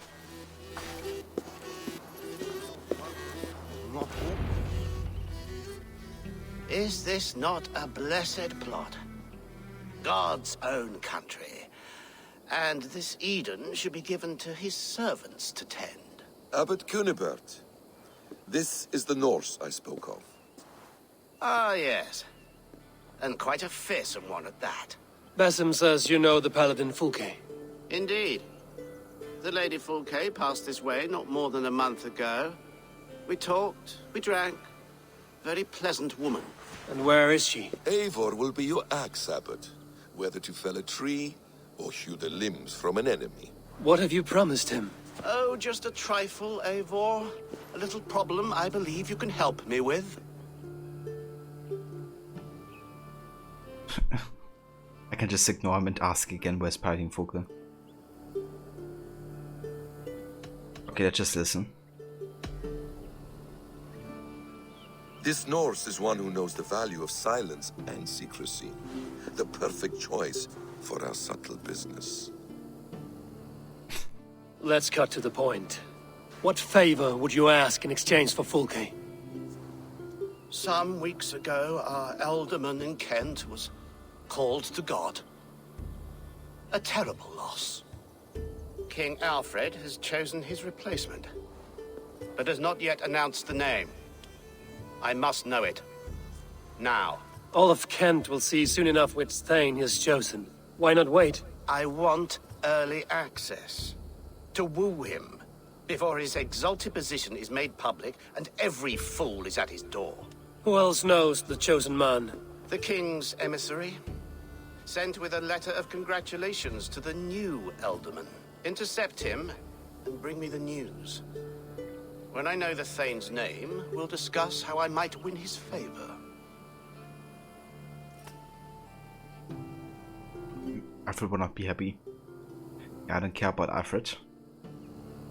Yeah, let's ask him rather why he doesn't want to be alderman. Why not kill him in secret and petition Alfred for the seat? As a man of God, I cannot. Besides, he who stands behind the throne can better pull on the puppet's threads. This emissary, how will I find him? Tunbridge Monastery sent word that the king's men always pass a few nights in their hospitality. Begin there. I'll get the Ealdorman's name. You find Fulke. All in good time. Now, if we're done, I have business up the south coast. Falkenston has the best fish in Wessex. Then I will find you there, when the Ealdorman's name is mine.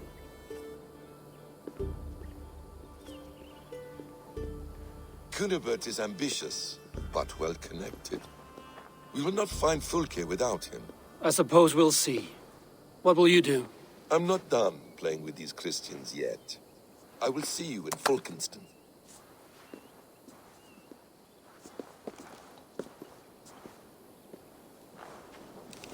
I like that he says playing with the Christians, you know, with him like being a trickster, essentially.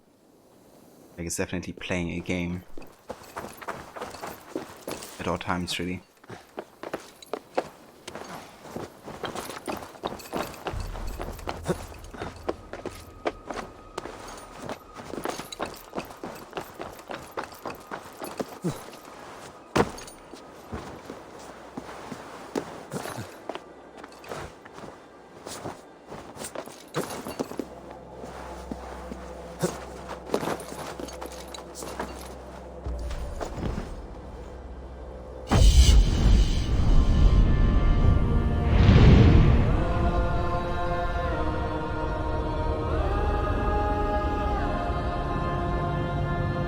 Love that soundtrack. It's actually called Kingdom of Wessex by Jesper Kid.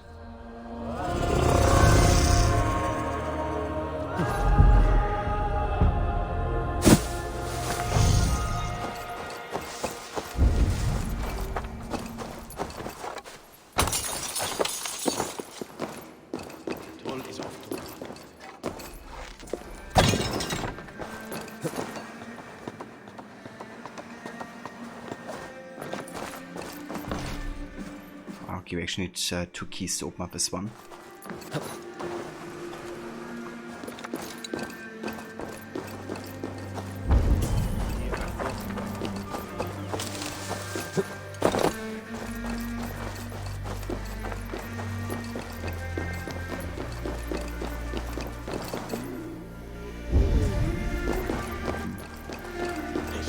Okay, don't get inside there.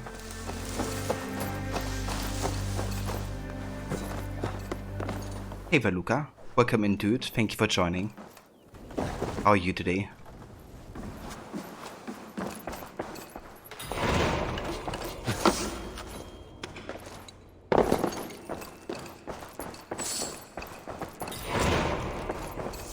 Alright, that's 1 key.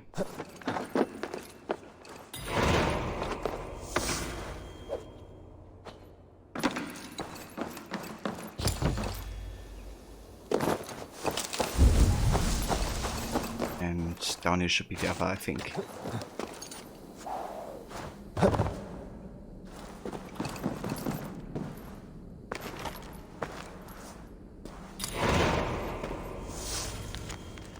Guilty pleasure. Oh, stupid monks, they have no idea that I have been smuggling their precious AO out of a priory and selling it to the locals for double. And all right under their noses. Men of God? Idiots of nothing, more like. Ah, that's a good one. I should tell Chinrik if he gets his sozzed self here before sundown. Maybe I will have a couple of fleckens while I wait. This guy's been playing the monks. Yeah, I'm doing good, Luca. About to wrap up Valhalla for tonight, but yeah, I had a good time. We played the Discovery Tour mode earlier, which launched today. It's essentially like a museum tour guide mode, right, where you can learn more about the culture and history of the Viking Age. So that's been quite cool, actually. I've been really enjoying that. Gonna be playing more of it tomorrow, I think. Also, hey there, Nick. Welcome in, dude. How are you doing? Thank you for joining.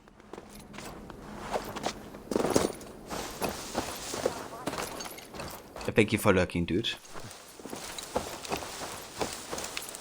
Yeah, I think we should now have enough keys to open up this chest up here.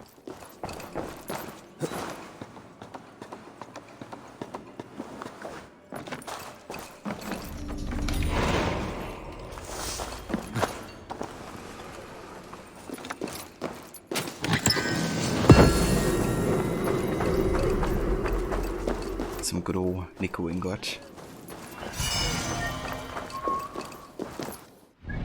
And some titanium. That means we should be able to upgrade something.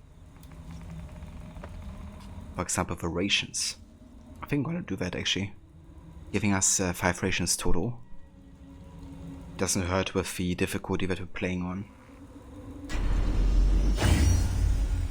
Quite expensive, but worth it. And we can also upgrade the Ottoman trousers.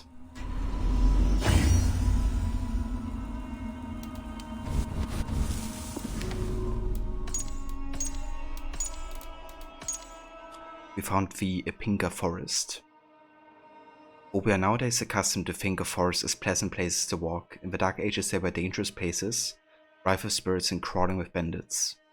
Ipinga Forest, now Epping Forest, was a haven for criminals preying on travelers from London to the south, and rightfully regarded with suspicion. Then we have the Weald. This ancient site, now in Ashton Forest, has expansive views over the surrounding land. In Roman times it was an important center of the iron industry. In the modern day it is more famous as the inspiration for the 100-acre wood in Winnie the Pooh. Interesting. I think there's also a reference to Winnie the Pooh in Kent, like there's like a word event or something that deals with it.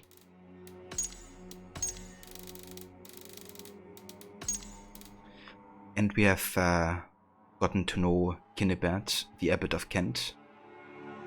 The Kentish abbot who wielded considerable power over his Shah, notable to history for his ambitious and willingness to leverage religion in pursuit of political power and personal gain. Not exactly the first time that kind of thing has happened, and it certainly won't be the last. Ain't that the truth? But yeah. So what we're gonna do is we're gonna have a save here. And then we will continue here next time with AC Valhalla and more of the main quest in Kent. But yeah guys, I want to thank you all so much for joining for more of AC Valhalla. Also the start of a discovery tour. I would love to do another stream of Valhalla tomorrow if I have the time and feel like it.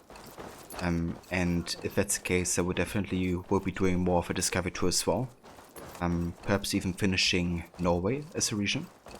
And then getting started in England. And of course also gonna continue here with Kent and more of that storyline. Which I'm very much looking forward to. Because of that whole bonfire cutscene that I've been talking about earlier with Basim. And yeah, I'm definitely gonna do a bit of a deep dive and analysis on that scene, because there's quite a lot of happening between Eivor and Basim, and in a further sense, you know, Odin and Loki. But yeah, let's go ahead and exit here, and then we're gonna find ourselves a raid target. Let's have a look who's online. But yeah, first I want to thank everybody for the support today, for coming in and joining. Thank you to all the lurks and everybody tuning in.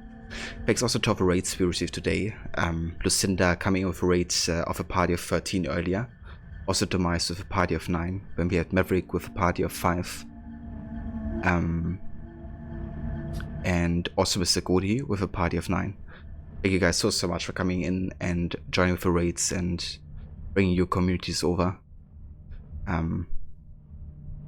Thanks also to all the resubs today. Kobe with 19 months. And we also had Hiro with 21. And welcome also again to new followers today.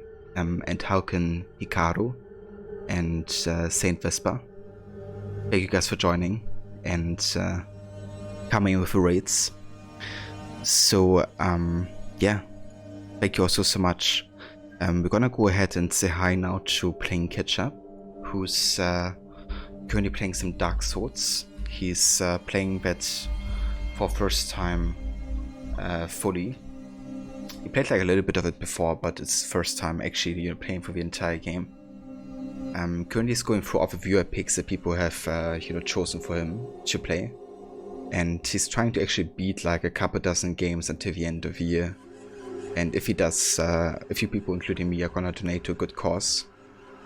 And if I'm being honest, I'm gonna donate either way, because he might not get through all the games, because it's just really a lot, and also some really long games as well. But yeah, he's very ambitious and he's trying to get there. So, I recommend checking out his channel and stick around for the raid if you want to. Thank you, Hero, for joining and being here, dude. Thanks also again for the resub earlier and for the shout out. Hope you have a good rest of your day and a good evening later, and everybody else as well.